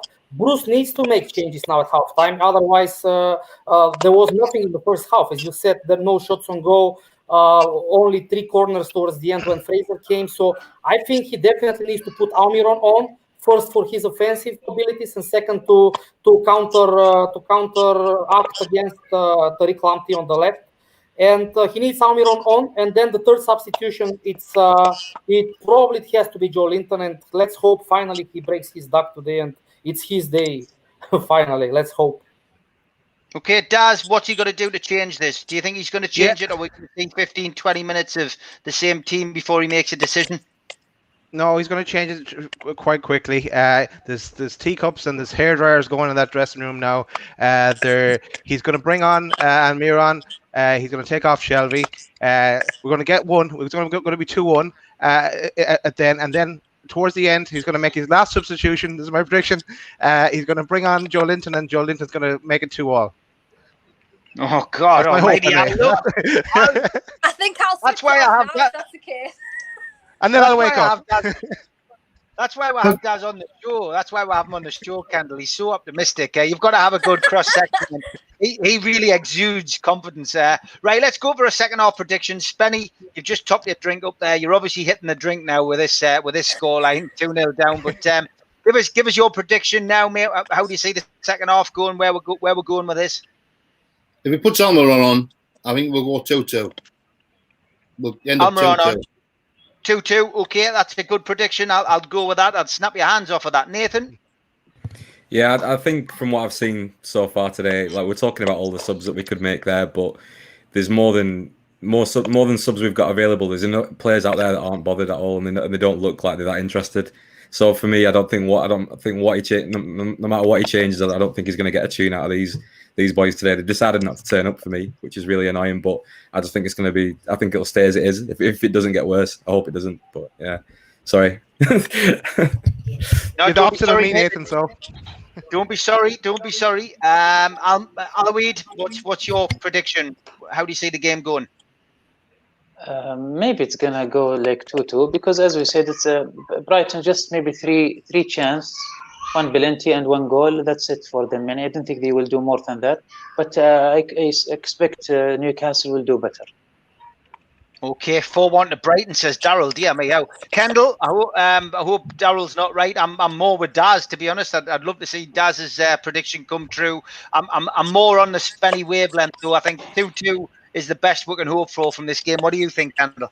Yeah, like blooming hell, scoring a goal would be hope for us today. Like getting even a shot on goal would be hope for us today. I think 3-1 Brighton. I think it's just going to get worse. I think if Almiron comes on, we'll have a nifty pass forward and we'll score one goal. And then but I think they'll probably score before us even. It's just I'm actually dreading it. I'm going to go off here and go and watch the second half, and then probably halfway through come back on because I'm so depressed. Good stuff. Okay, Chris, your prediction for this second half, please. I think we will see 2 goals in the second half, whether that's 1 goal apiece or 2 goals from Newcastle or 2 goals from Brighton. My wager is we'll see 2 goals and Newcastle will lose 3-1. Okay, big shout out to Virgin Media for the wonderful internet connection. I'm now actually having to use the hotspot on my phone to broadcast the show. So Virgin Media, wonderful service for the extremely ridiculous price that I pay for this internet service. Yeah, and I see Spenny pointing to his top there. That's Virgin money. We all know what happened to that, by the way. Yes, went down the Swanee. So yeah, I'm sure there's somebody controlling my internet with like one of those things that they used to start a car up with. Here's Almiron. Andre. Yeah, exactly. Andre, go on. Prediction? Well, it's the start of the season, so let's be optimistic. 3-2 Newcastle, 3 goals in the second half. A historic second half performance. Andy Carroll's off, Almiron's on. So, Daz, your prediction still stands, mate? 2-2. Let's go. 2-2, let's go. Second half's about to kick off. Kendall, I think you said you were going to dash off. So yes, I'm watching it with my granddad and brother, and the depletives are just not going to be good. Like, it's just not going to be nice to listen to. So, yeah, okay, we'll we'll go, and then I'll pop back on at full time. Good stuff. See you later, Kendall. Enjoy. Right, Pass on the best to your family. Hopefully it's better. Fingers crossed. Games kicked off at St James's Park. Then Newcastle United 2-0 down at home to Brighton in the Premier League. Almiron on for Andy Carroll. Those of you who missed it in the first half, Alan Saint-Maximin went off injured after conceding a penalty early on. Didn't really look right. Probably still carrying a knock from the cup game against Blackburn.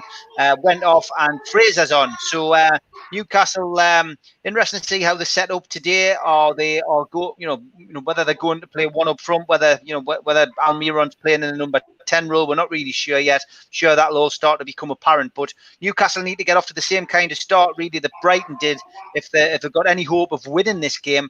They need an early goal. Need a goal in the first 10 minutes. But Brighton are on the attack again, unfortunately. Early chance for Brighton there as well. Yeah, I mean, it's not good. Fernandez basically blown out of his cheeks there, and almost going 3-0 down Newcastle there. Not a great start at all. All the positive stuff is gone. Under Rafa, he was one of the best defenders that we had. Fernandez, I thought he was fantastic under Rafa, and he's just gone slowly off the boil ever since he left, hasn't he? All through last season, and he seems to be getting worse now. The way we played the first half, we wouldn't even be able to beat a team like Tranmere or Crawley Town. What an absolute disgrace. I'll go 3-1 to Brighton, says Scott, as Carl Dorlow collects the ball quite comfortably from the Brighton corner. Shelby gets a red. It can be ugly, says Trolls. Douglas says he thinks Steve Bruce is listening to our podcast. Oh, he's not listening to me. Got a good thing to say about them.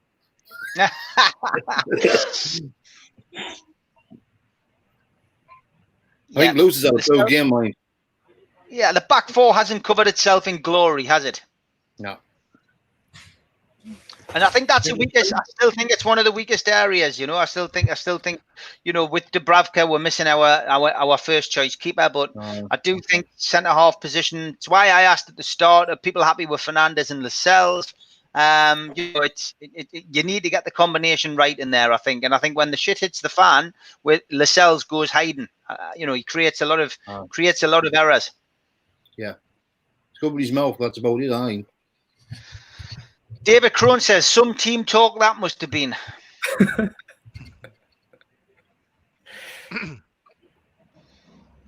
B. Taylor points out that Bruce has managed to dismantle our defence. We were solid under Rafa.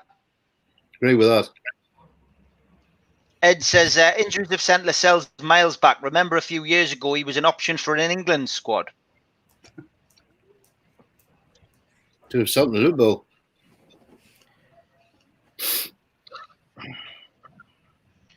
Daryl Wheatley says our captain needs to be left out next game. Back four's a shambles from last week. Would you drop Lascelles, Spenny? Yep, definitely. I'll bring You would? Clark in. Clark's always reliable. I'll play Clark instead of Lascelles straight away. Nathan, do you drop Lascelles? I mean, it's knee-jerk reaction with 1-2, and it looks as if at the moment we're going to lose this game. But do you drop Lascelles? He's your captain. I mean, it's more, aside from results, I think we need to be really concerned with performances. It's not like we're going to lose this game, but we've played out of our skins, is it? We've not turned up yet at all. And it's times like this where you need that leadership on the pitch, and it seems like we're really devoid of any of that at the moment. I would agree. I don't think he's had a great game. Clark for me is solid. Is a more consistent defender. So yeah, I think possibly. But I don't know if Fernandez has been any better for me. I don't know who between them who's been the worst. I think the back four has been pretty terrible all across the back four today, to be honest. So I don't think we've got the depth to change both of them at this point. Al-Walid Lascelles, where do you stand on Jamal Lascelles? Would do you think he's doing enough to keep his place in the team? Would you drop him and look at other centre half combinations? What would you do? I don't think he's the main issue for Newcastle now. I think the defense, he did all the matches I was see him. He was doing great, few mistakes. Man, where you at? For me, I think mostly the issue in the midfield of Newcastle still not arranged very well. Where is the foul? I don't know what's wrong. I don't know what's wrong with the Shelby. Lately he's very slow. I don't know what's wrong with him. Yeah, Spenny was getting a bit animated there because there was a ball put in. Looked like it was towards Wilson in the box. Wilson ended up flattened in the centre circle. No decision made at all. No VAR by the looks of it either. Whenever Newcastle gets some kind of contentious issue, it was a hand across Callum Wilson in the box by Dunk, I think, and just no, as I say, no decision, no VAR. I don't think it certainly doesn't seem to be getting checked. I think what Sky could do with is some kind of notification when there's a VAR check. And I think you're left when you're sitting watching television. And of course, normally we're at the games. But when you're sitting watching television, you don't actually get that opportunity to you don't know whether there's a VAR check, especially when you've got no sound. If you're not listening to the sound, it's just, VAR check on the screen. It would be quite handy for people. Welcome to Martin. He's joining us. Martin. I might go back off, mate. 2-0. Hey, mate. Yeah, Martin. No, I know you've been driving, Martin. Have you seen any of the game? No, this is it. I've literally just switched on, mate. I just glanced at it on the phone as I was sitting down. So, yeah, fill me in. We were obviously crap first half, I take. Yeah, I mean, to be perfectly honest, Martin, the luck's been against us, but we haven't turned up today. So Maximin was clearly carrying an injury from that cup game that we watched together midweek. And Bruce decided to select him. He looked a bit ginger from the start. He then conceded an early penalty, and his head went down. And unfortunately, from our perspective, we just haven't looked at the races. Lamptey has torn us a new backside as well. To be honest, Lamptey's torn us a new backside. Yeah, I picked him out the other night when we were talking. I thought he'd give Lewis a hard game. Yeah, he struggled today with this. Definitely, he's I don't think he'll come up against many quicker people all season. I think your man Lamptey's got pace to burn, Nathan. Lewis is quick, but I think Lamptey, certainly the game I watched last weekend, he was a good half a yard ahead of everybody he was up against. Somebody was suggesting that Andy Carroll tells Joe Linton how to play football. Maybe Lamptey could, because of the effort that he puts in, the amount of ground he's covered in this game today alone. He'd certainly be able to tell Joe Linton a few things. We certainly look a lot better with Almiron on. We've certainly got a bit more threat, lads, and I think that's what you were saying, Nathan, earlier on. We needed some pace injecting into the team. Yeah, definitely. I think it's we struggled earlier on because we didn't have with St. Maximin not doing the running that he usually does, we didn't really have an outlet or someone to pick the ball up and run with it and take a bit of pressure off us. But he's given us a bit more of a forward threat. The thing is, for me, he usually does that with St. Maximin on the pitch. So we'll see how he gets on without him. But he's making his presence felt early on. Yeah, he's getting stuck in and doing a lot of tracking back and running. So yeah. Okay, keep the ball, the goalkeeper in that position.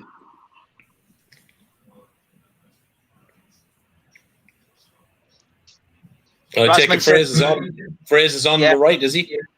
That's right. Yeah. Fraser came on, yes, for St. Maximin when St. Maximin went off injured. Did you see Almiron Lamptey speeding for the ball? Like, finally somebody caught up with his pace.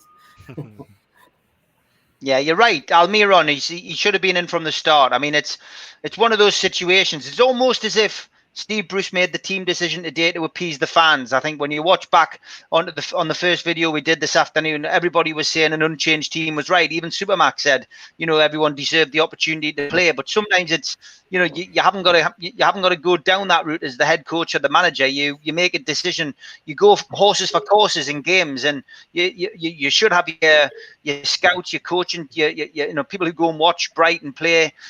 Bruce, if he goes and watches Brighton play or studies the videos, he should be looking and saying, Lamptey's going to cause us problems. He's got pace. I'm going to have to make a decision, and utilize the squad. Alwaleed, you're nodding your head. That's what a good manager does, isn't it? Exactly. Yeah. I was thinking that they are not. He didn't. He was focused on his squad, but he didn't. I think coach of Brighton study Newcastle more. Yeah. Newcastle coming more into it, Daz. Maybe they're getting a little bit of your optimism. I think you should be sent into the dressing room at St. James's Park to do these halftime team talks, because there's certainly something there that we're getting a few more chances on goal. Callum Wilson again, it looks more of a threat. Lascelles getting in there and just nodding ahead at goalwards, at least anyway. But there's certainly a little bit more attacking minded there in the second half.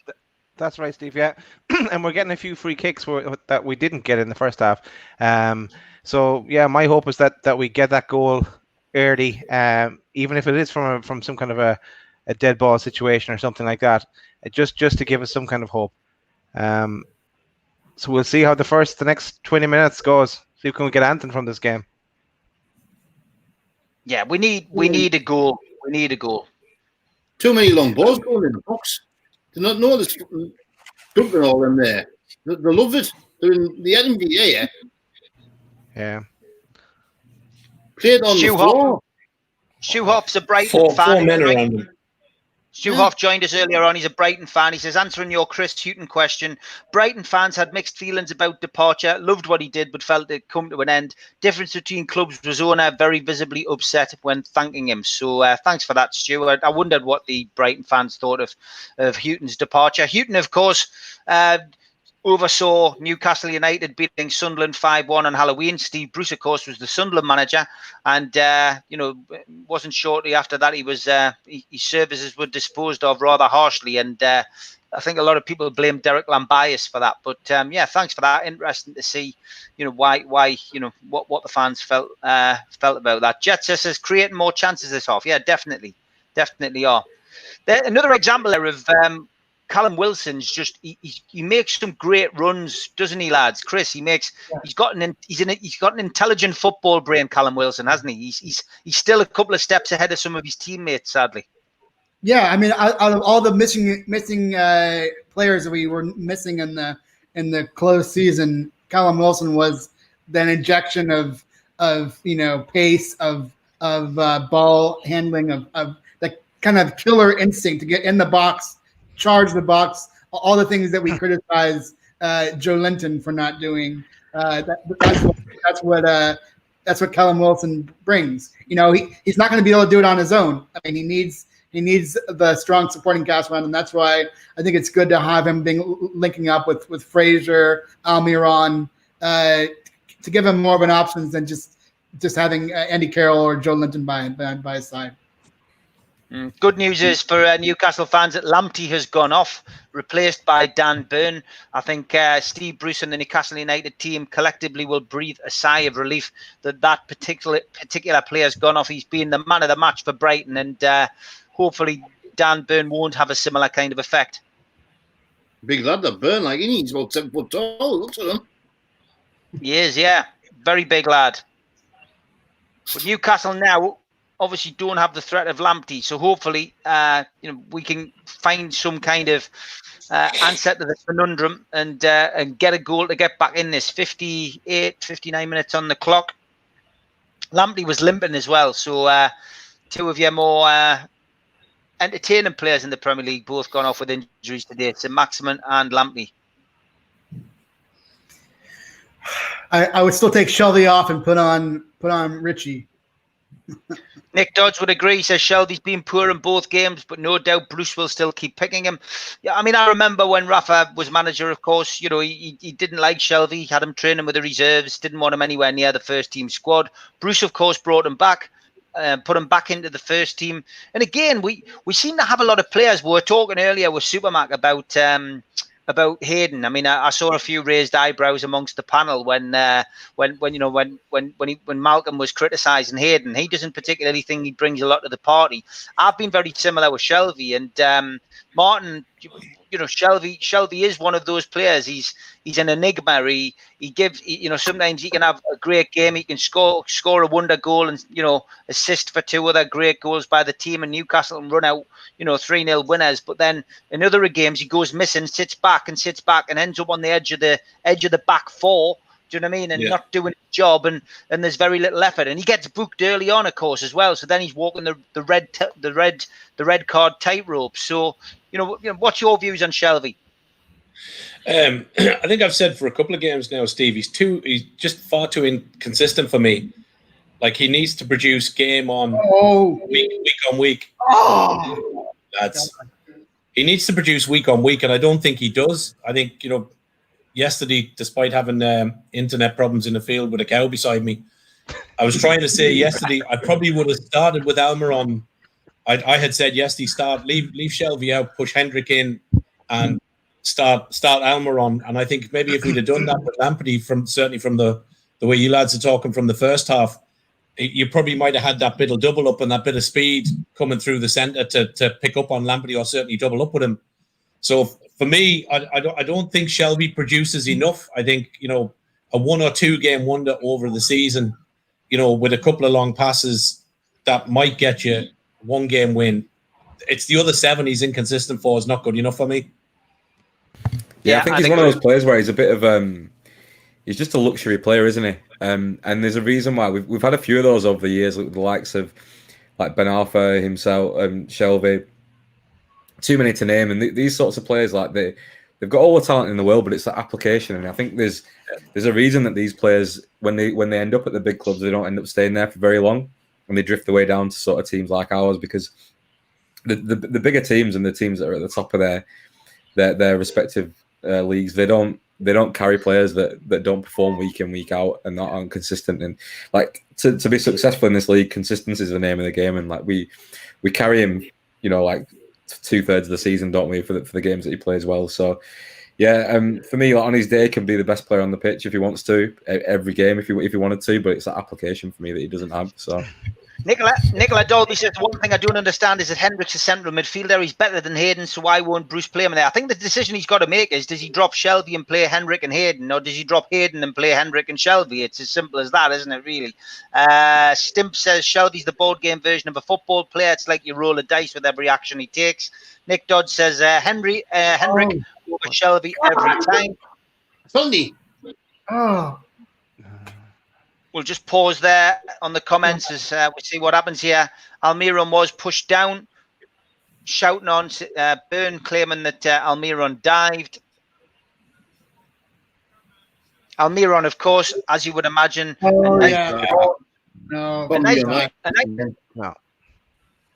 was a nice broad smile on Almiron's face as usual.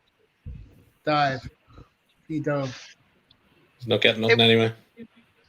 Well, let's face it, let's face it, if that kind of action where you go like that is going to make someone fall over, then it's a penalty.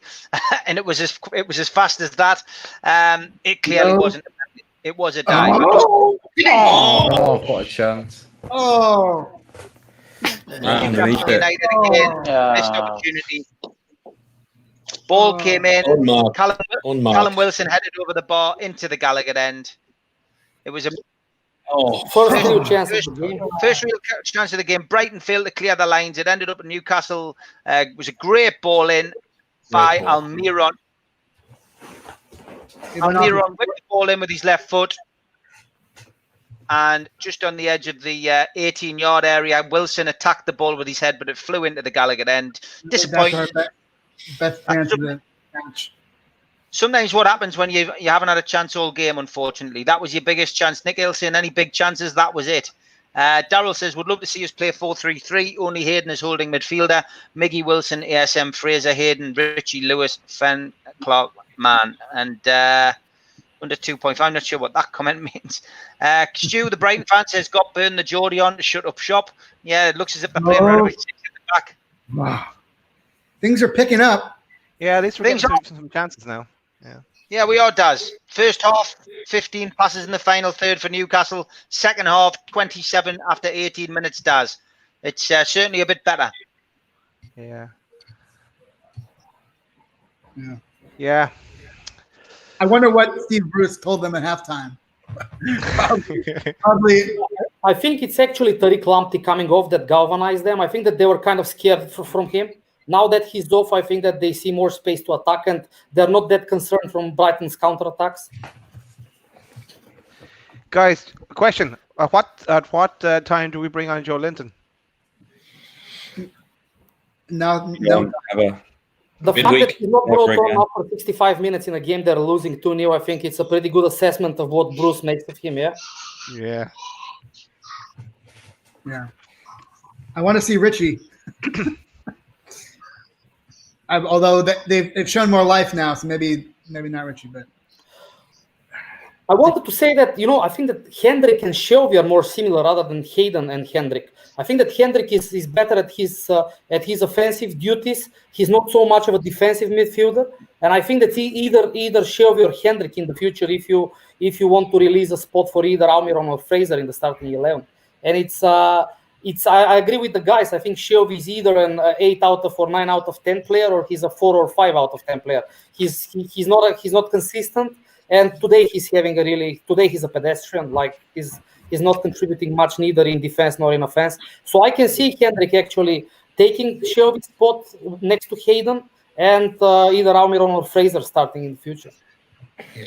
But that thing with Shelby, though, for me, if you've got Hayden there, who is effectively your ball winner, breaking it up in front of the back four, then Shelby has to be your box-to-box man. So for me, you're looking for, if you go back to the, Batty and Speed, Batty was there just in front of the back four, broke up the ball. Speed was your box-to-box, along with Robbie Lee. You had those legs, and we don't, like Shelby, Hayden will break the ball, but then Shelby will look to ping a 30-yarder.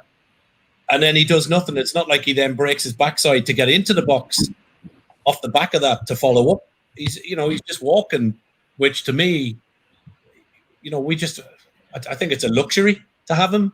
As you said, Steve, I think I'd much prefer to see Hendrik and Hayden, to be honest. He's a luxury player. He got moved on at Swansea. He got moved on at Liverpool. I think he's sometimes a little bit of a bad apple in the squad. But if you manage him right, that's the key. And I think that's what's happened with Steve Bruce coming in. He's a man manager. Steve Bruce is not a coach. He's a man manager, and he gets it. He's been in the dressing room, and he's one of the old breed. He's one of the kind of Man United squad who they'd go and play a game on a Saturday, and then they'd go out on the drink, and he played with the likes of Paul McGrath and Norman Whiteside, and it was a great team, but they had a great social team as well. And that's the kind of era that Bruce comes from. He's that kind of manager, and I think that's shown. We're going out with the team and going out with Mike Ashley for pizzas and pints, and I don't know. It's just that's his mindset. So that's why that's essentially why Shelby's back in. You know, Rafa wasn't that kind of person. Rafa was methodical. He was, you know, he was all about discipline on the pitch and off the pitch. And I know from personal experience with Rafa that, you know, the amount of in-depth investigation he would do into each player that he was bringing into the squad. And, you know, it's clearly not what Steve Bruce does, you know, or has done in the past. And that's it. He's a different manager. He's different horse. It's different horses for courses, isn't it? But yeah, Shelby for me, he's too inconsistent, and you know, if people are banking on him being the saviour, despite him being top scorer last season, I'm afraid you're backing the wrong horse. I think the people who are watching today have got it right. I'd go for Hendricks. I'd go for Hendricks. Sorry, I'd go for Hendrick. I'd go for Hendrick and Hayden. Yeah. Brighton scored again, hitting the post there, rattled the post. Again, Connolly causing all kinds of problems for Newcastle. Somebody else who's he's done a well. mile offside anyway. A mile offside, yeah. But again, Brighton just showing how easy it is to breach that Newcastle rear guard, and it was neatly made pass. Talking about Shelby and like the type of manager that Bruce is, and whether Bruce is, you know, like he's more likely to get on with him and create a space for him to be able to like sort of excel. Like Shelby for me, he's not any more consistent, and he's not any better than when Rafa was the manager. Though he's still the same for me, just really inconsistent. But he just happens to play more, doesn't he? He happens to start more, but he doesn't for me. Like I mean, look at that ball. Bruce, and he's certainly not developed any further, and he's not any more consistent. But yeah. I think a lot of it, though, Nathan, as well, with Shelby comes down to attitude and application.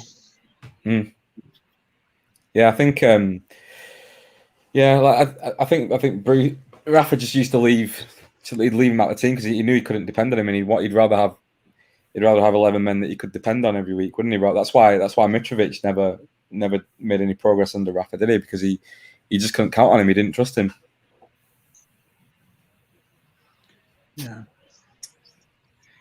Yeah, I mean, I would say like Rafa had like a PhD in football, whereas Steve Bruce is like Sunday league or, you know, O levels on the football tactics. You know, like what Steve said, it's a classic, like one of these old from that era of players where it was nowhere near as kind of as sort of scientific. You know, that kind of era. That's the problem. Once all the players would be his mates. Yeah. And that's why he got so much favour with the pundits. Okay.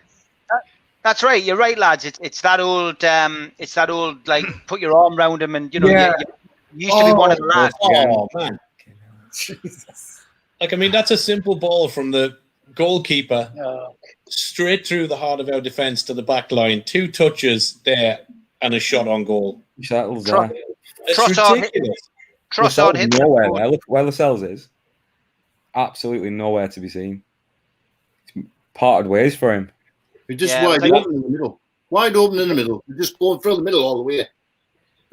No one's stopping. Here we go. No. Question is answered. Yeah, man. 20 minutes. 20 minutes. Big Joe Linton coming Here's on. the savior. Here's one of your 10, Steve. What's the Fantastic. point? Why? Three games now for Big Joe. Who's he coming on? Coming on for Shelby? No. Yeah, Shelby. Yeah, that's 8 up. Yeah. Brighton had more shots to go in the second half. They still look the more dangerous side, even though that. I would have brought Richie on, Richie for Shelby, not Joe Linton.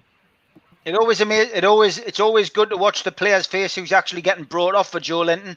And Shelby's eyes there were fantastic. He just did like that when he came off, when he saw who was coming on for him. Says a lot. Exactly. If you ever needed more of a kick up the arse for the next game, it's getting subbed off for Joe Linton, isn't it? So. I would drop him, maybe. Drop him for the next game. Me too. Half this team wants dropping after this performance. I can only think about 2 or 3 players that have done all right. Like Hendrick's done okay, Almiron's done okay, and I mean, look at this, lads. I've got to be honest. I would drop Steve Bruce for the next game, lads. This goes back to if you get the chop, but some people are saying I don't think he will. But where's the defense? Like every attack of Brighton is potential goal. 2-0 down with no plan B. The plan is bring on Joe Linton. I said this yesterday. This is what worries me with Bruce for the season. Stats from last season don't lie. This season, it was, as I said yesterday and last week. What's his plan B when it's going against him? When the match is running away from us, what's his next strategy? We're only good when we're ahead. That's the only times we've been good last season, and we've not been behind this season to have to deal with it. But until now, it just goes to show it's like woefully lacking, isn't it? You never feel confident there's a plan being put into action to actually get back into the game. Byron, he says Potter deserves all the plaudits for the way he's got them all organised as a unit, right through the whole team. They're so much more interested and switched on than us, and I can't disagree at all, Byron. No, Brighton's playing like we did against West Ham. Yeah. But if you go through Bruce's season last season, this was Steve Bruce. You would win a game away from home where we all thought we'd get nothing, and then we go at home against a team where we think we should be comfortably winning and getting 3 points, and we get stuffed. We get completely outplayed. It's crazy. There's no sense in it.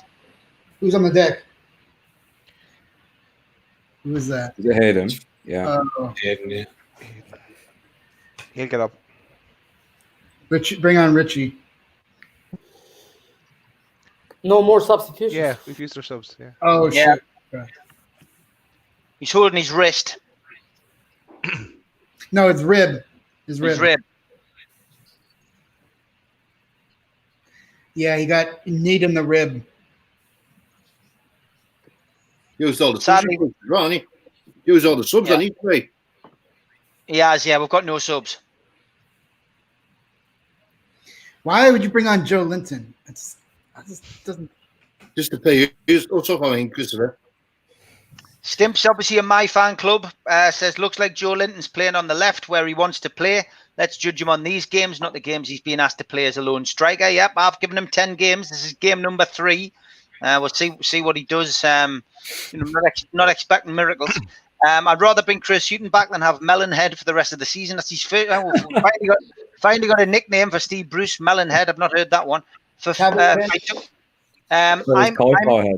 I'm Ronaldo, 1985, says, I took a day off from work to watch this game. Never again. Yeah, just watch us on your phone on YouTube, and we'll give you the bad news. I see Bruce's ideas for plan B. Long high balls to Fraser against Dan Burn. Right. Bruce admitted he wanted the joke. That's how bad he is. It's a defensive coach, not an attacking coach. I haven't seen Fraser done anything in the second half. I just. Yep. He's been invisible.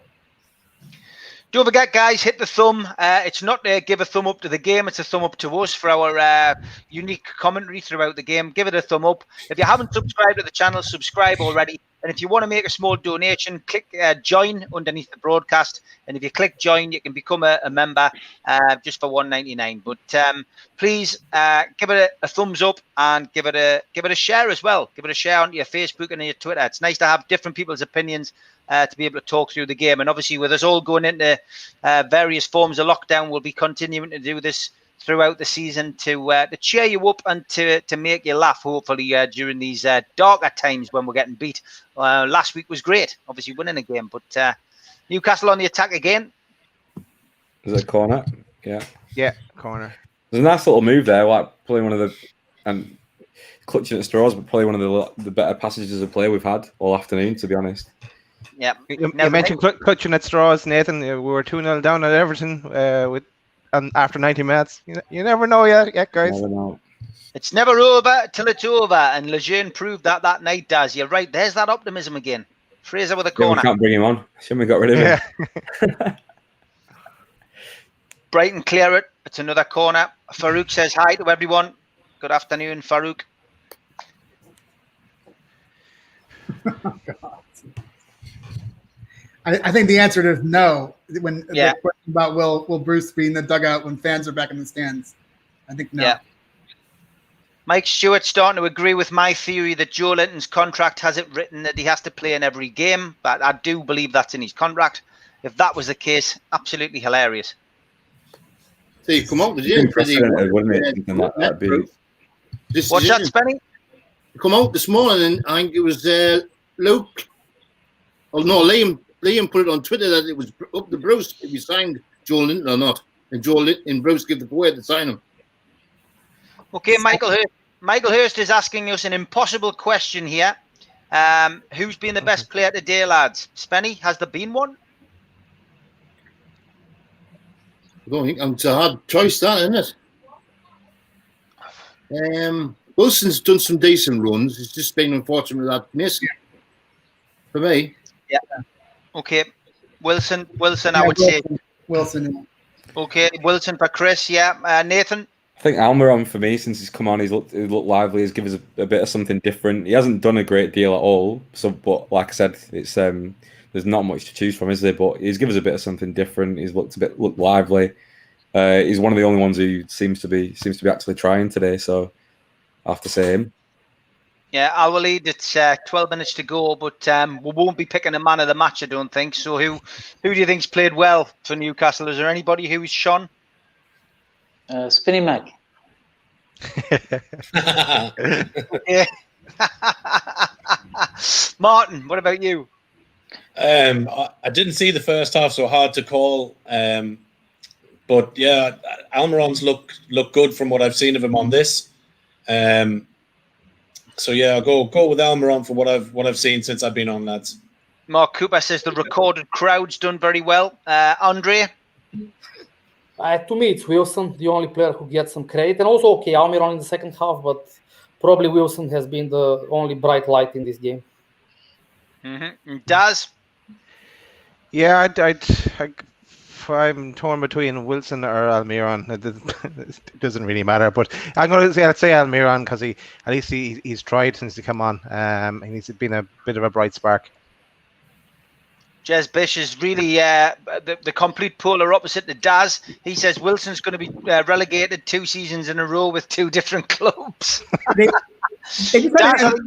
Daz, you need to contact him and go for a pint with him, I think. Contact me on Twitter.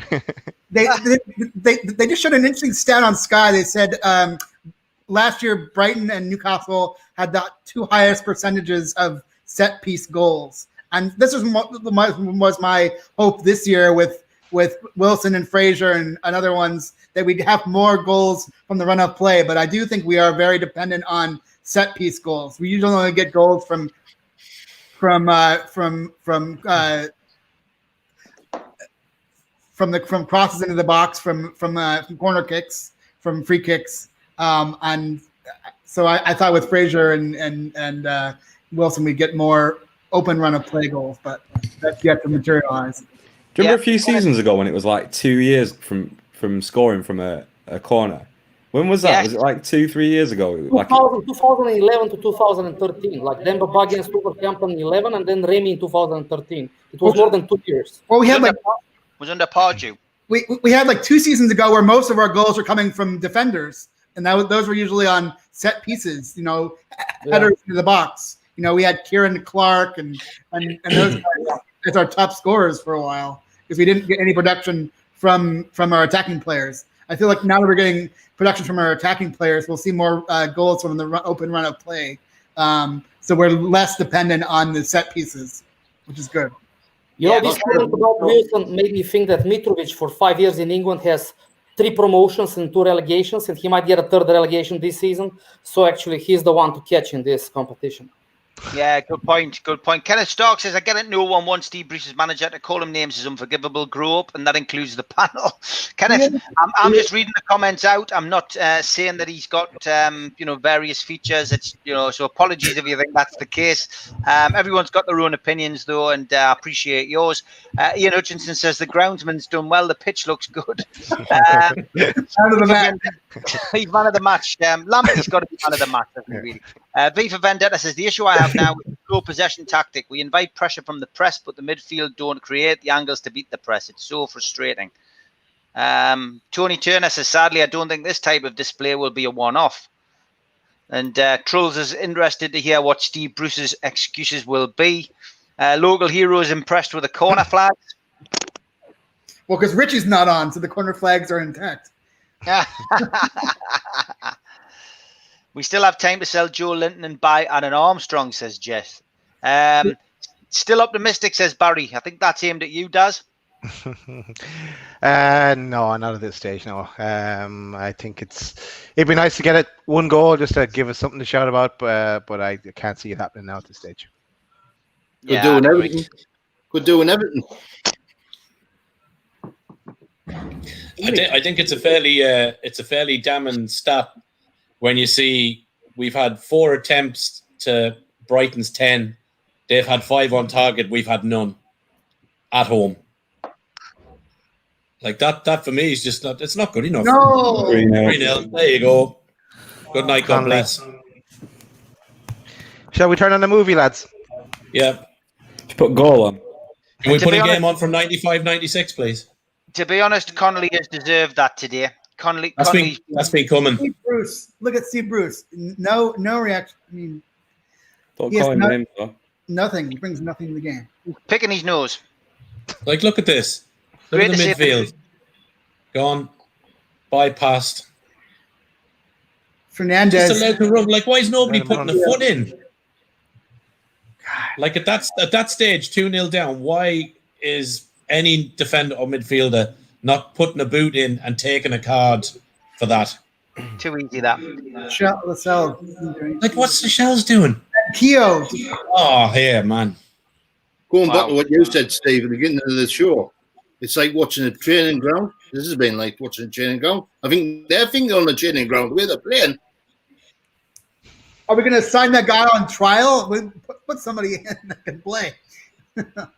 It's amazing how things can change in a week, though. We've waxed lyrical for the full week about good start of the season. We've played 2 games, we've won 2 games, we've kept 2 clean sheets. Now the chat is full of sack Steve Bruce. It's Newcastle. That's Newcastle. Yep. Life. 100%. We can never get too high because they'll just drag us down. Unfortunately, this is the way it is. It's interesting because this is the first time we've ever done this, guys. We're normally at the games or we're normally down the pub. We've never done match day live before. You know, this is the first time we've really been on the side of a defeat, and a comprehensive defeat, an embarrassing defeat.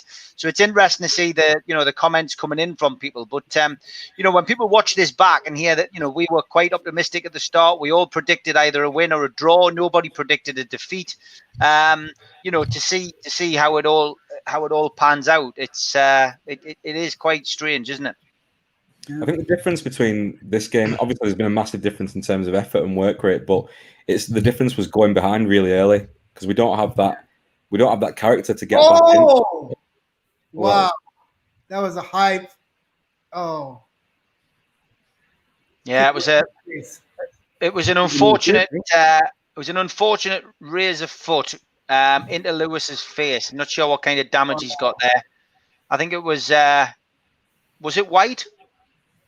Oh, nasty that. Oh, That's gotta Like hurt. something out of the Karate Kid. Red card for that. Oh yeah, it was. It wasn't. It was number 8 for Brighton. Studs in as well. He raised his foot and he caught Lewis smack bang in the face with a full boot. I think he got knocked out. It was Basuma. Basuma handled the ball in a tussle with Lewis. He then raised his right foot, back over, stretched it back over as Lewis came in and basically caught Lewis firm in the face, and he studded him in the face. And that's like got to he's hurt. bleeding there as well. Yeah, I mean, he's going to be lucky if he hasn't had some damage to his eye there. But I mean, he got a yellow card, Basuma. I've got to be honest, Basuma couldn't see. It was just reckless. Yeah, but that was reckless. Yeah, you don't raise your.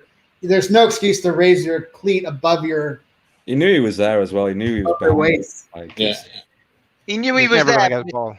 He knew he was there. It'd be difficult to say that that was deliberate. I mean, Oh yeah, of course, yeah. But you know that there's a player behind you, so you're probably not the best idea to swing your foot up in the air. Is it behind you? But Yeah. It's lucky that it could just be his nose. That kind of situation, he could have lost. He could have been his eye there. So hopefully that's a bust nose. I want to point out VAR have called him back. Yeah. Steve, I want to call out that comment on the screen about Smashing coming and saying not one player coming in to rough him up. That's not the way we play. You don't retaliate against a player for that. But I mean, he shouldn't have done that. But there's no. That's dangerous play. You come in and rough him up for doing that. That's not how we play. It's a UFC move. Yeah. It's got to be. So that's got to be a red for dangerous players, isn't that? Yeah. It should be. I think it will be. It's reckless. It's horrible to see this. It's horrible to see this right now. A dangerous play. It's not good when you see it at full speed. Yeah. He's going back now. He's going to He'll card be him. off here, I think. Yeah, I think you're right. Yeah, here's the red coming. Straight He's gone, red. Yeah.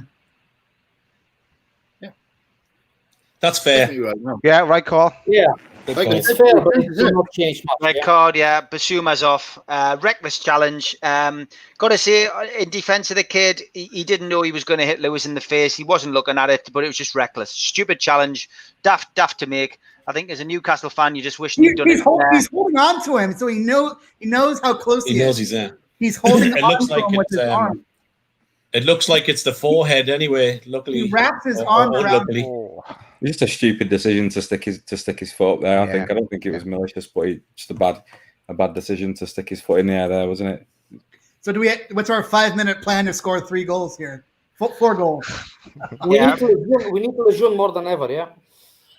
Newcastle could have done with that happening in the first half, to be honest. But it's not good. It's Newcastle United 3-0 down at home to a very organised and confident Brighton team. Lamptey's been outstanding. Pictures now of Jamal Lewis walking off, looking a little bit like George Riley for those of you who are old enough to remember. I don't know what Jez Bish is talking about. That's rubbish. George Riley, of course, got the nickname Rambo at Newcastle after getting a severe head injury against West Brom at home, I think it was. And he came off and came back on with a white bandage on his head, covered in blood, and got the nickname Rambo Riley. Jez there in the chat saying, "Let's get serious." He couldn't see the man, so the intent to harm wasn't there. But it was. I mean, he knew it was behind him, didn't he? He knew that. He was holding on to him. He was touched tight. In the face. I don't think anyone's saying that. But if you stick your foot up there, when you linked arms with someone, you know that they're behind you. You stick your foot up there. There's a good chance you're going to kick him in the face, isn't it? So, yeah. I mean, what was the best he was hoping for out of that? Like the guy's not going to go for the header, you know. Sky replaying Connolly's goal. It was a good finish. Really impressed me today, Connolly. Very good game. What's Albert on about? The title gone. That's the title. Well, Albert's saying that's the title gone. Newcastle probably won't win the league now. Yeah, 1-1. That's good. We can focus on the cup now. Also, no chance to do an invincible season. Yeah. Yep. We're still averaging more than a point a game, which is what you need to stay up. So this is right. We've got to exude the Daz confidence factor. He could sell that. He could do. He could bottle it. I'm running on empty here, lads. At the Peckham moment. spring water. Oh, that's an awful ball, man. Nagy. 3 minutes. Here's go 4 again. coming. Oh God, that's 4. Oh.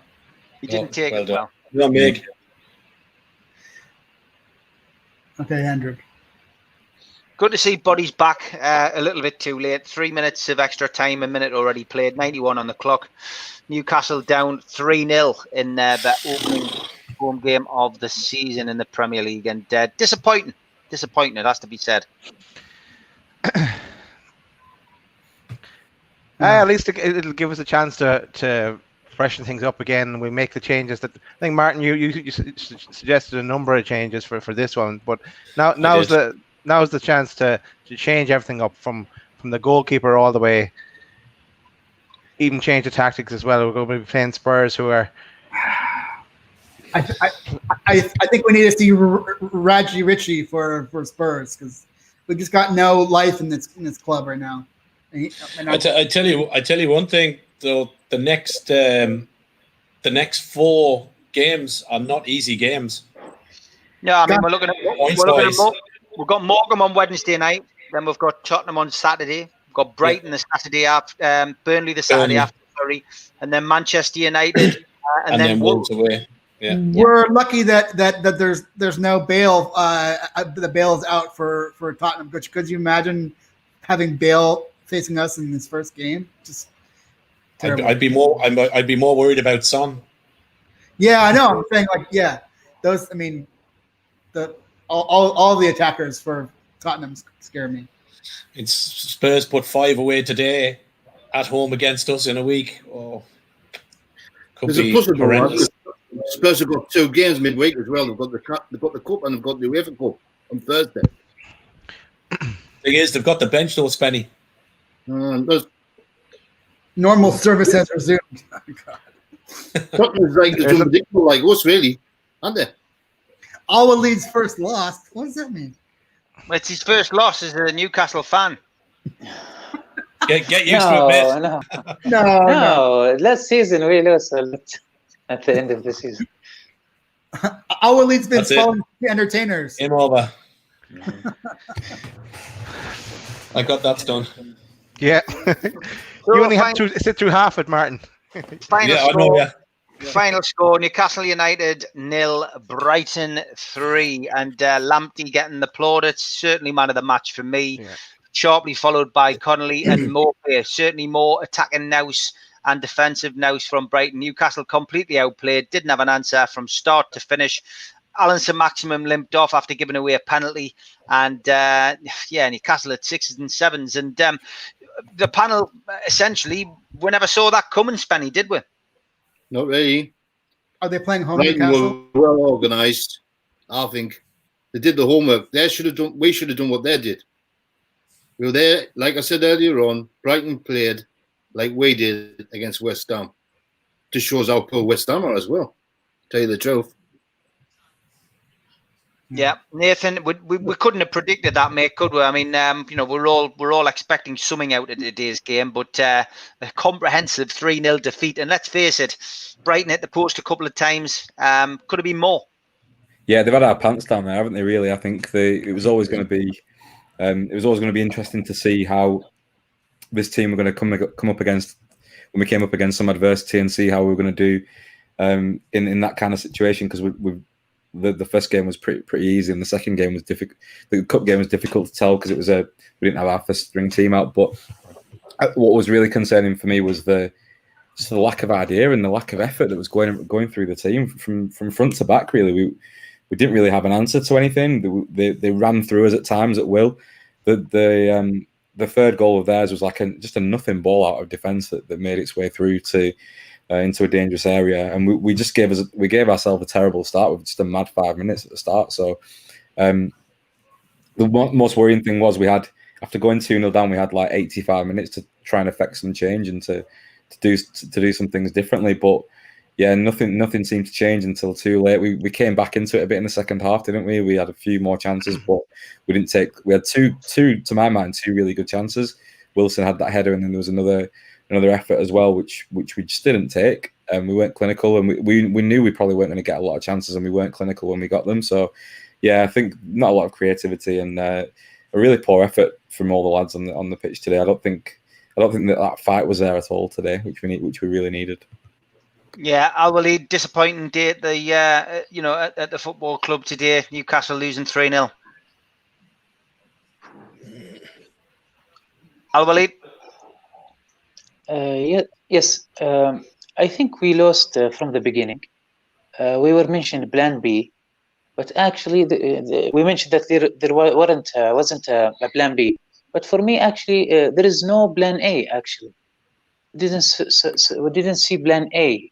I didn't believe Mr. Bruce start with the strongest team or player he have.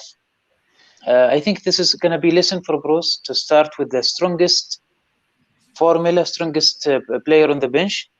To be honest, to be fair, Brighton play better, more organized. Everybody have his own role. I think there was kind of duplication between Hendrik, Shelvey, Hayden. I believe also they keep Shelvey for a long time. Maybe we said Carroll earlier that he was not Wilson at striker. No, he's behind. He's like playmaker because he sees something in him. Also, we thought maybe he kept Shelby for that long. I think I was trying to figure out that maybe they want to cut the ball to make assist easy, so they make the defense just their role to cut the ball and deliver it to the forward. Maybe have no trust in the bench of the players, and that's why we saw Joelinton. And is I want to ask Mr. Bruce, is this your solution to bring Joelinton? And this is a joke. We said Richie, and we mentioned other names, but I don't know why. And is he gonna save you, Joelinton, in this? And I think we see 0 on target as a statistic. So 0 saves for Brighton goalkeeper. I didn't see him. I didn't know what he is wearing. Actually, I didn't notice. Yeah. I hope he started. Maybe it should be a lesson for him, and hopefully next game he will start with the strongest Formula and team. Yeah, I think the day might come if we have more performances like that, where you might have to call him Steve Bruce, not Mr. Bruce Al-Walid. It sounds too respectful after a defeat like that. Martin, your take on the game? I know you only saw the second half, mate, but I think it was enough to make a decision that Newcastle weren't very good today. Yeah, I think I'm the lucky one today. I think there's a couple of things. I've seen a comment pop up there saying, nothing's going to change unless we get the takeover from the top down. I want to see the takeover as much as the next man, but that to me is not right. It starts with those lads being set up the right way from the manager. Then it's about passion, application, and ability on the pitch. When they step over the white line onto the grass, it's down to the players. It's down to Bruce to rearrange it, come up with the plan B or plan C. And as Nate said, we had 85 minutes there from their 2 goals to get back at it, and we didn't. The application of the players wasn't there. Second half, from what I seen, there was no urgency. Nobody sticking a foot in, and I just don't get how you can run 60 yards across our pitch at home, and somebody in a black and white shirt is not just sticking a boot in. Brighton players, even on the 91st minute, were 2 players to our 1 quicker to the ball, and I don't get that. And the fact of 10 attempts to our 5, nothing on target, it's just simply not good enough. Okay, good stuff.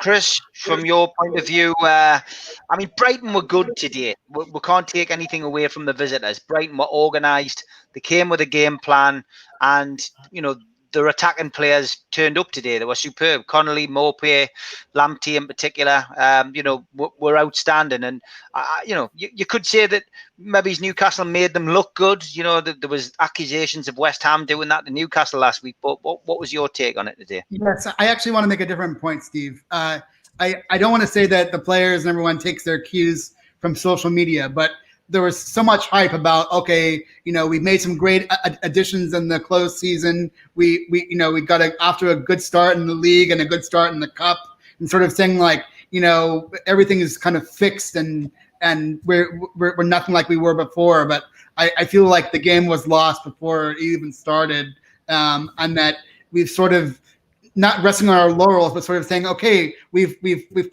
done all the right moves. Now it's just a question of send the team off and go forth and conquer. And I just feel like it's all the moves and the sort of off-field stuff has masked some fundamental issues with the way that the team is set up, the team dynamics, starting from the manager and his lack of any kind of tactics.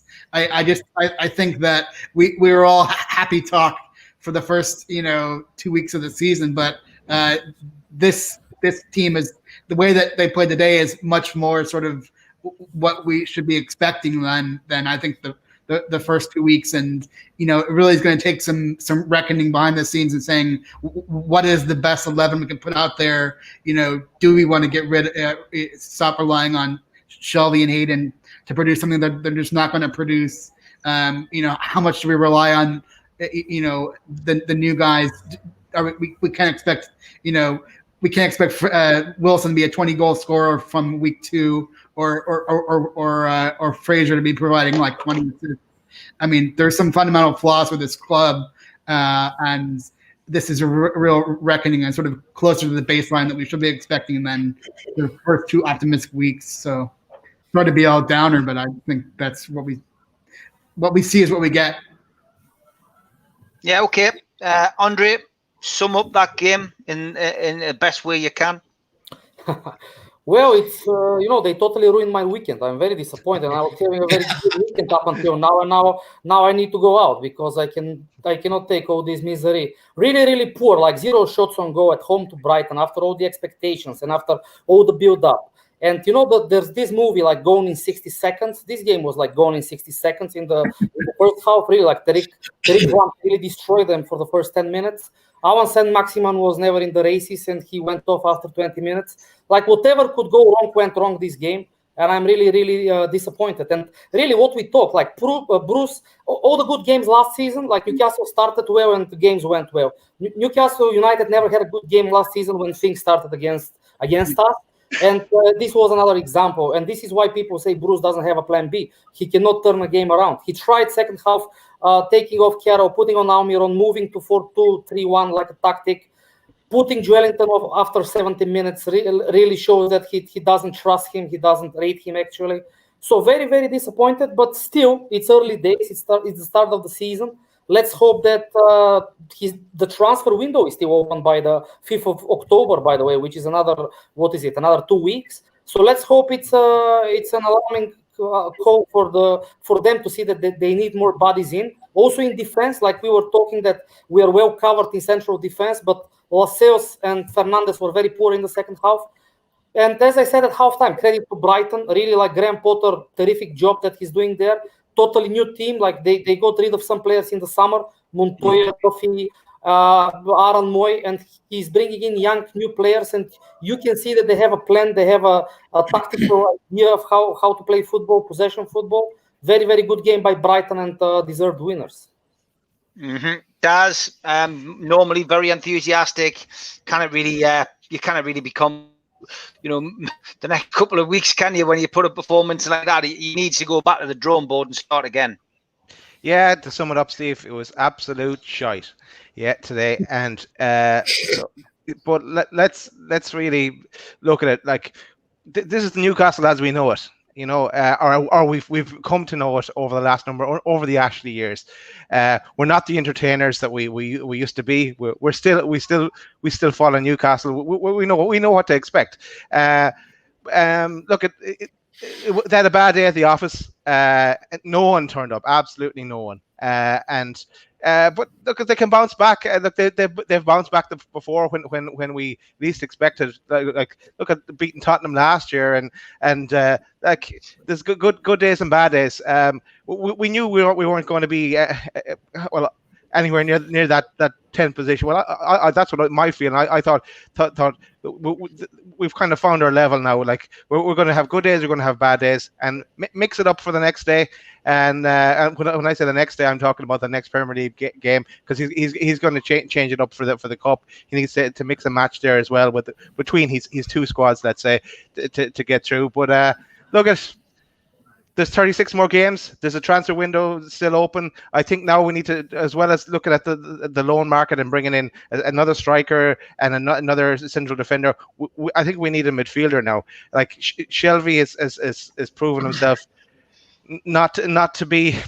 It was grand in the championship. He played the quarterback kind of role and with a Hollywood pass, but it doesn't cut it in the Premier League. Everyone knows what it works out some days for him and not others, as we said throughout the program. But look at, we live to fight another day, I guess. Yeah, well, we certainly do. Biswajit asks, does anybody know why Steve Bruce always sticks his tongue out whenever his team is losing? Check the body language guy out. We should get Bruce Durham on and ask him that. I'm sure there'll be some kind of... I was going to say that the good news is there's 36 games left in the season. The bad news is there's 36 games left in the season. Yeah, exactly. Spenny, want to ask you about transfers. Andre has just mentioned that the transfer window is open till the first week in October. We've had 3 games now, mate. We've had 2 wins and a comprehensive defeat. Early days still.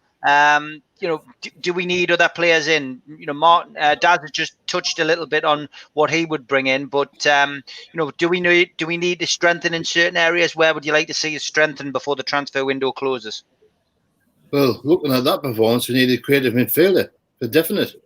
Because Shelby's not the answer, is he? Again, No. left back. Young was all right, but he might be out injured now, so we'll need a new left back again, don't we? If it depends on what the injury is. Max might be injured. He come off and he didn't look very good either. So we need replacements. Have we got replacements? Nobody. So we need, I would say, another 4 or 5 players, but I can't see us getting any other players myself. No, me neither. Me neither. I think it'll be loans if we do get some in. Nathan, do we need to strengthen? Are we panicking too much after that defeat? I mean, these games do happen every now and then to teams, and you know, it's only a couple of hours ago we were waxing lyrical about two wins and all predicting a decent result. That knee-jerk reaction that happens with football supporters is sometimes can. You know, it's overreaction sometimes. You know, I mean, we may well turn up against Morecambe, do well, and then get a decent result against Tottenham. That's, you know, that could be it. But do we need other players in? Yeah, I think it's always magnified, isn't it, when you come off the back of a thumping like that? And it was a dressing down at home, wasn't it? And it's a result that should not have been. Like if we'd have turned up at all, it wouldn't have been like that at all. But yeah, I think we lacked a lot of dynamism in that midfield. I felt like it was one of the days where Shelby wasn't at it at all, and he left Hayden too much to do. Hayden didn't do anything that game either. So I think like some dynamism in the midfield, someone box to box, someone who can create something. Because our midfield and our attack seemed somewhat disjointed. I felt in that game, and there wasn't that link between them.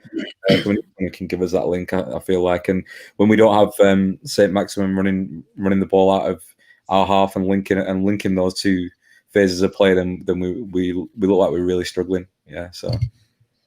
Okay, Al-Walid, do we need to make some changes, more changes? Do you want to see a couple of more players coming in, you know, after those first 3 games? And where would you like to strengthen?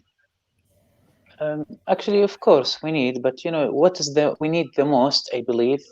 And let's say if we have just one player we need to add, we need someone, we need a number 10 position. I mean, someone behind the striker. For me, Almiron is second striker.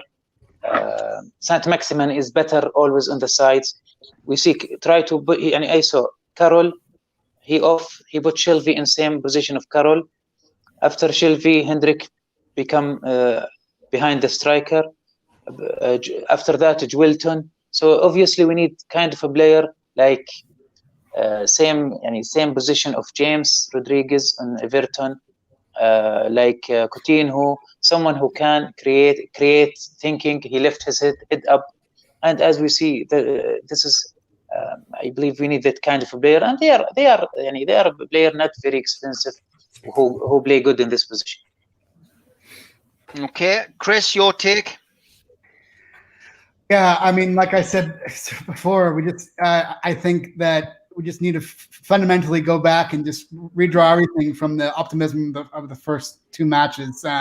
We definitely need to sign some more players on loan or something to really get great, like a creative midfielder or a playmaker that we, not going to find like a Hatem Ben Arfa or something like that, but we need somebody that's going to, solidify, the team. And if it's not somebody like we already have, Richie or someone like that, we need some more energy and just something to bring the whole club together. I mean, not a total overhaul, but with what we've got now, it's not going to be good enough. I think we'll be in trouble.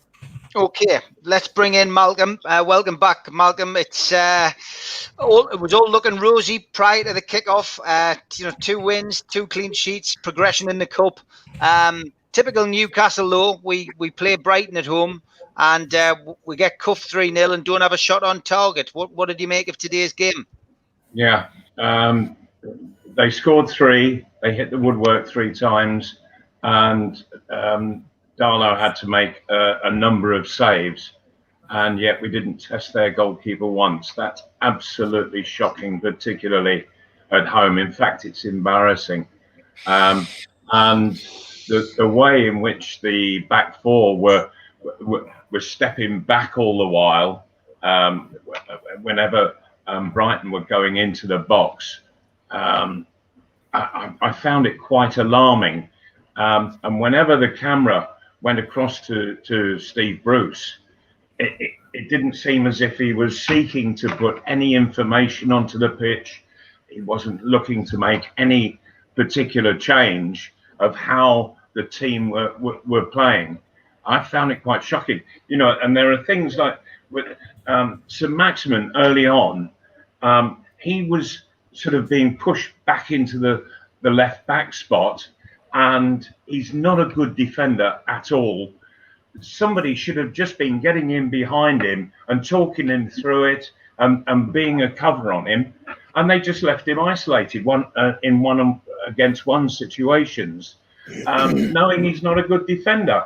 And so that's going to cause all kinds of trouble from there. It's so difficult to defend every other part across the field. And I thought Newcastle were just in such a disarray from the very beginning. And heavens above, two goals down in the first 8 minutes. And even that didn't seem to wake anybody up. No. And I sat watching this, and I was thinking, well, what the hell have they been doing for the last 2 or 3 days? And I'm sure they've been behaving themselves, but they're giving the impression that they've done anything but. Yeah, very disappointing. I mean, the penalty, Malcolm, we watched it a few times. It was a dangerous challenge to make. I've seen them give and seen them not, but it was. I think it was the right decision, Malcolm, wasn't it? I think so. Although I looked at it very, very carefully, and I think they're being so very specific now because they've got VAR. That and one, it was a tackle from behind, which is a no-no these days. Two, that St. Maximin made contact with the opponent's leg just before he played the ball. And so they've got to take what happens first. And what happened first was contact with the player's leg before he got to the ball. So, yes, it was a penalty in the way that the rules are being interpreted these days. But St. Maximin shouldn't be in that situation. There are defenders, there are defensive midfield players who should be organising much better than was happening today. And there were so many people who just seemingly refused to take responsibility. And I've been listening to you guys. And I agree with just about everything that's been said. The centre of the midfield was non-existent, absolutely non-existent. Hayden and Shelby, that they were sort of watching the game get played around them without taking part in it, without at least looking to do something positive. They were happy just to let it happen around them. And so when you've got the two central midfield players behaving in such an irresponsible fashion, it makes it so difficult for everybody else to get themselves organised. The whole thing was a shambles, to be honest. I thought the person who did the absolute best today was Darlow in goal, and I've been a bit critical of him in recent weeks. But I thought he did ever so well today. Couldn't be blamed for either of the goals, any of the goals. I am getting frustrated though over this use of VAR.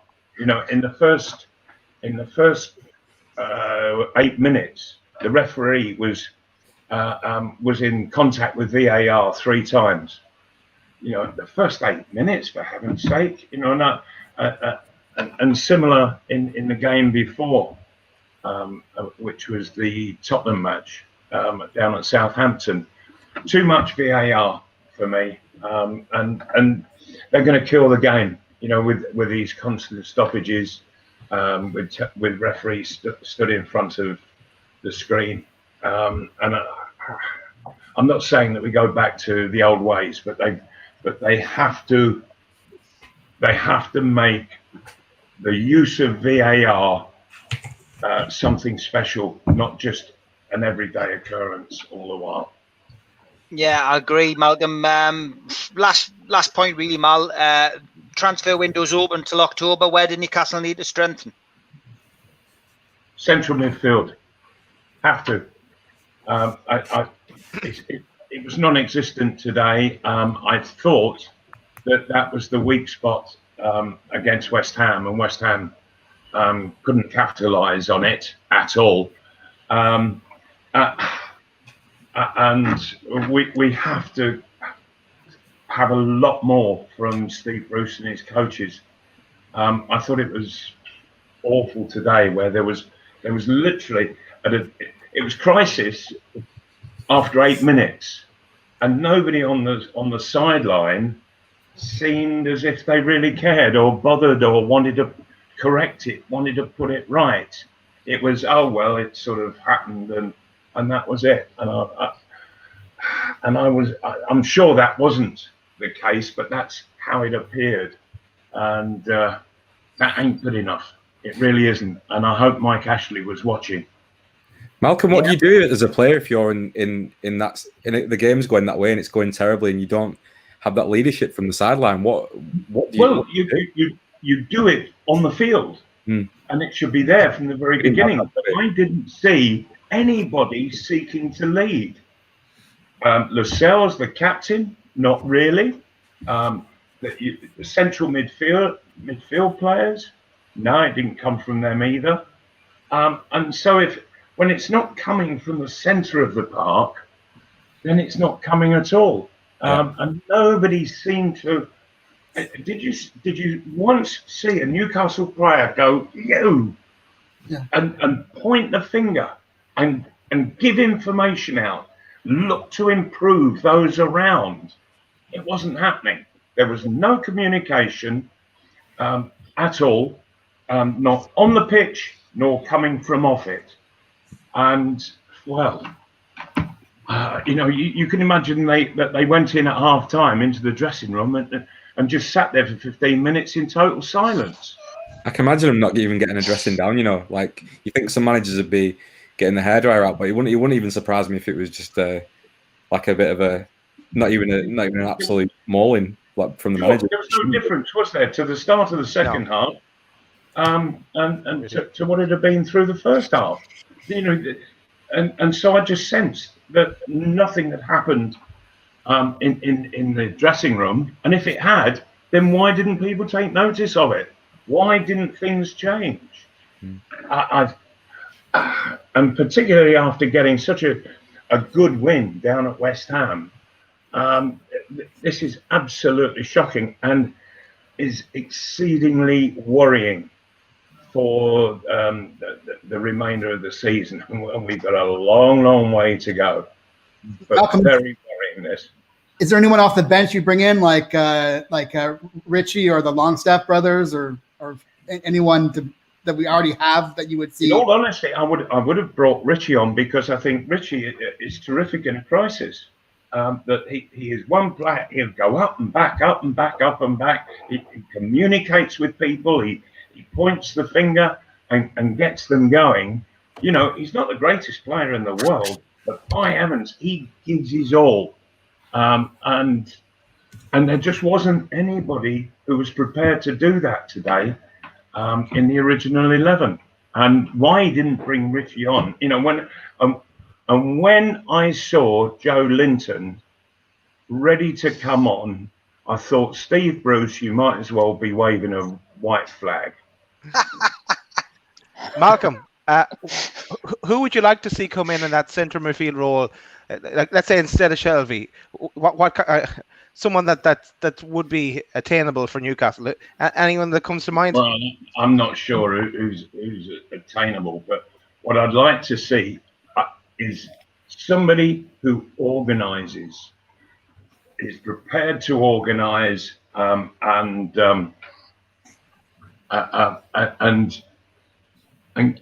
get a bit rough in there. Stop being nice. I know that the rules have changed a bit, or the reading of the rules have changed, and so you're a little bit on hot coals in the centre of the park. But nevertheless, I'd like to see somebody get in there and be a bit physical, and dump a couple of the opponents on their backsides. Nobody did that to Brighton today. Brighton were doing it to Newcastle, and Newcastle just seemed to take it and not say a word and not react to it. And I found that quite pathetic. So if you wanted me to name names, I'm that's not okay. Yeah. sure right now who. I'd have to sort of really, study the players that are available. But there was so much lacking in today's play, and then you look to what's on the bench, you look to those who haven't even got on the bench, and I can't think of anybody from all of that other than Richie, who could actually come on the pitch and make a difference for the positive. Yep, I agree, Malcolm, 100%, and so do all the people watching, which is no surprise at all. And obviously, the games are coming thick and fast this week. We've obviously got a cup game coming up on Wednesday, I think it is, and then we're back in action against Tottenham in the Premier League next weekend. And Bruce has got to get this sorted out quickly. And absolutely, can I just say, Steve? Sorry to interrupt, but did anybody see the Spurs game today? Yes. Yeah, they look good today. Oh, they are frightening, considering what we saw from Newcastle.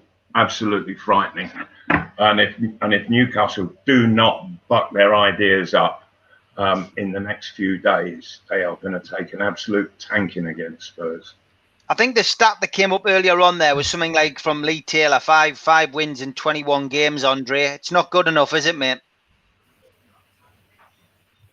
No, not at all. And the thing is that we had this momentum before this game, and it was a good opportunity actually to build on.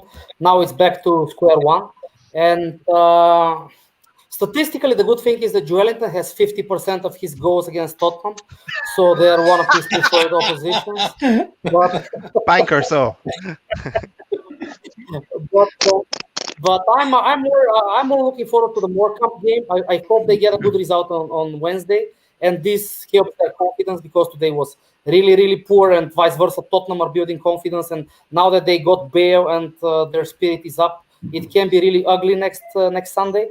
But let's hope that they really work this week. They work hard. They kind of regroup, and hopefully they have a better game plan. Because today the game was over after 2 minutes. This was the most disappointing thing. Really, the game was over after 2 minutes. No shot on goal against Brighton after such a positive couple of weeks. It's really, really bad. Can everybody please excuse me? I'm trying to cheer myself up after what I've just witnessed. So I've got an appointment with my dentist. Yeah. He's not from Dubai, is he? Good to have you on, Malcolm. You go and enjoy Chelsea, Liverpool. Right, see if you can get it all put right for us. Take care, mate. Legend. Great to have Malcolm on, as always, and to hear his point of view. Coming at the end of the show, lads, we've summed up the game. We've decided we can't pick a man of the match. Obviously, we're going to do a match day live for the cup game. How do we pick ourselves up? Final question, Nathan. How do we pick ourselves up from that today? I think we've just got to hope for a good performance next time out, and just a bit more intent and a bit more drive and passion from the players that are selected on the pitch. They can't look back at that game today and think any of them carried themselves with any particular sort of grace or you know, like, or any application or effort. So I think that they need to be. You would hope from any other team it'd be a case of they'd be getting a real dressing down by the management, wouldn't they? But you know, I don't see Bruce having that kind of sting in his tail, so to speak. So you would, you know, I know what I'd be saying now to them, but then I think in reality it's probably going to be very different what's being said to them right now. But you can just hope we need to get back to winning ways, and I think that a win in the cup could set us up nicely for the game the following weekend. But yeah, I think it's a bit of a crash back down to earth today, isn't it? I think it's been we always knew that, you know, we don't have that plan B. Everyone's talked about that, but I think once we showed we didn't really have anything in our locker when we went behind. So yeah, I think we just need to. There needs to be changes in how Bruce approaches these games, because it wasn't good enough today to lose 3-0 to Brighton at home at all. No, it wasn't at all. Liverpool, Chelsea about to kick off, so we'll keep it short, lads, on your answers. Al-Walid, how do you pick yourself up from this? I hope to see next game in AFL Cup. He should start with the 18, the best players, the best formation he have. He should start and play for it coming games. And yeah, and if we can get into weeks a player, just number 10 players, we would be happy. Okay, Daz. Yeah, just a fresh start, blank slate, back to the drawing board. Pick a team for the next day, and I'd be looking in the transfer market for a central midfielder now. That'd be top of my list. Even on loan from one of the top six. If we could, just anyone we have some other options. Okay, Chris. Yeah, I'd play Matt Ritchie, and I'd bring in on loan. I would bring in a striker like Origi or Brewster or the Chelsea lad. Forgetting his name right now. Yeah. Okay, Martin. Yeah, I look like the lads. I'll reset the dial, go again. For me, get a result Wednesday. But what I want to see is I want to see somebody lead. I want to see a leader. So be it cup, be it league, be it whatever, somebody's got to stand out and just who's the man wearing black and white that's a leader? That's what I want to see. Good point, Andre. I count on a couple of loan signings, really, but like players from Chelsea or Liverpool, because they need to get rid of some very good players. And I also count on the Longstaff brothers, because Martin needs to come back, and Sean was not in the squad today. So I count that they can shake things up in midfield and bring some competition to the team. Okay, great stuff, lads. Thanks for bearing with us during the technical side of things. We got it right. We got there in the end. Back tomorrow night, 7:30 for ladies' night. Tuesday night, I'll be back with Liam Kennedy. And then Wednesday, I'll start off with Supermac and John Gibson. And then we'll be into match day live for the Carabao Cup game against Morecambe. But thanks for joining us, lads. Hope everybody enjoys the Chelsea and Liverpool game. It can't be any worse than ours, surely. But have a good night, lads. Take care. Good night. Take care, everyone. Guys.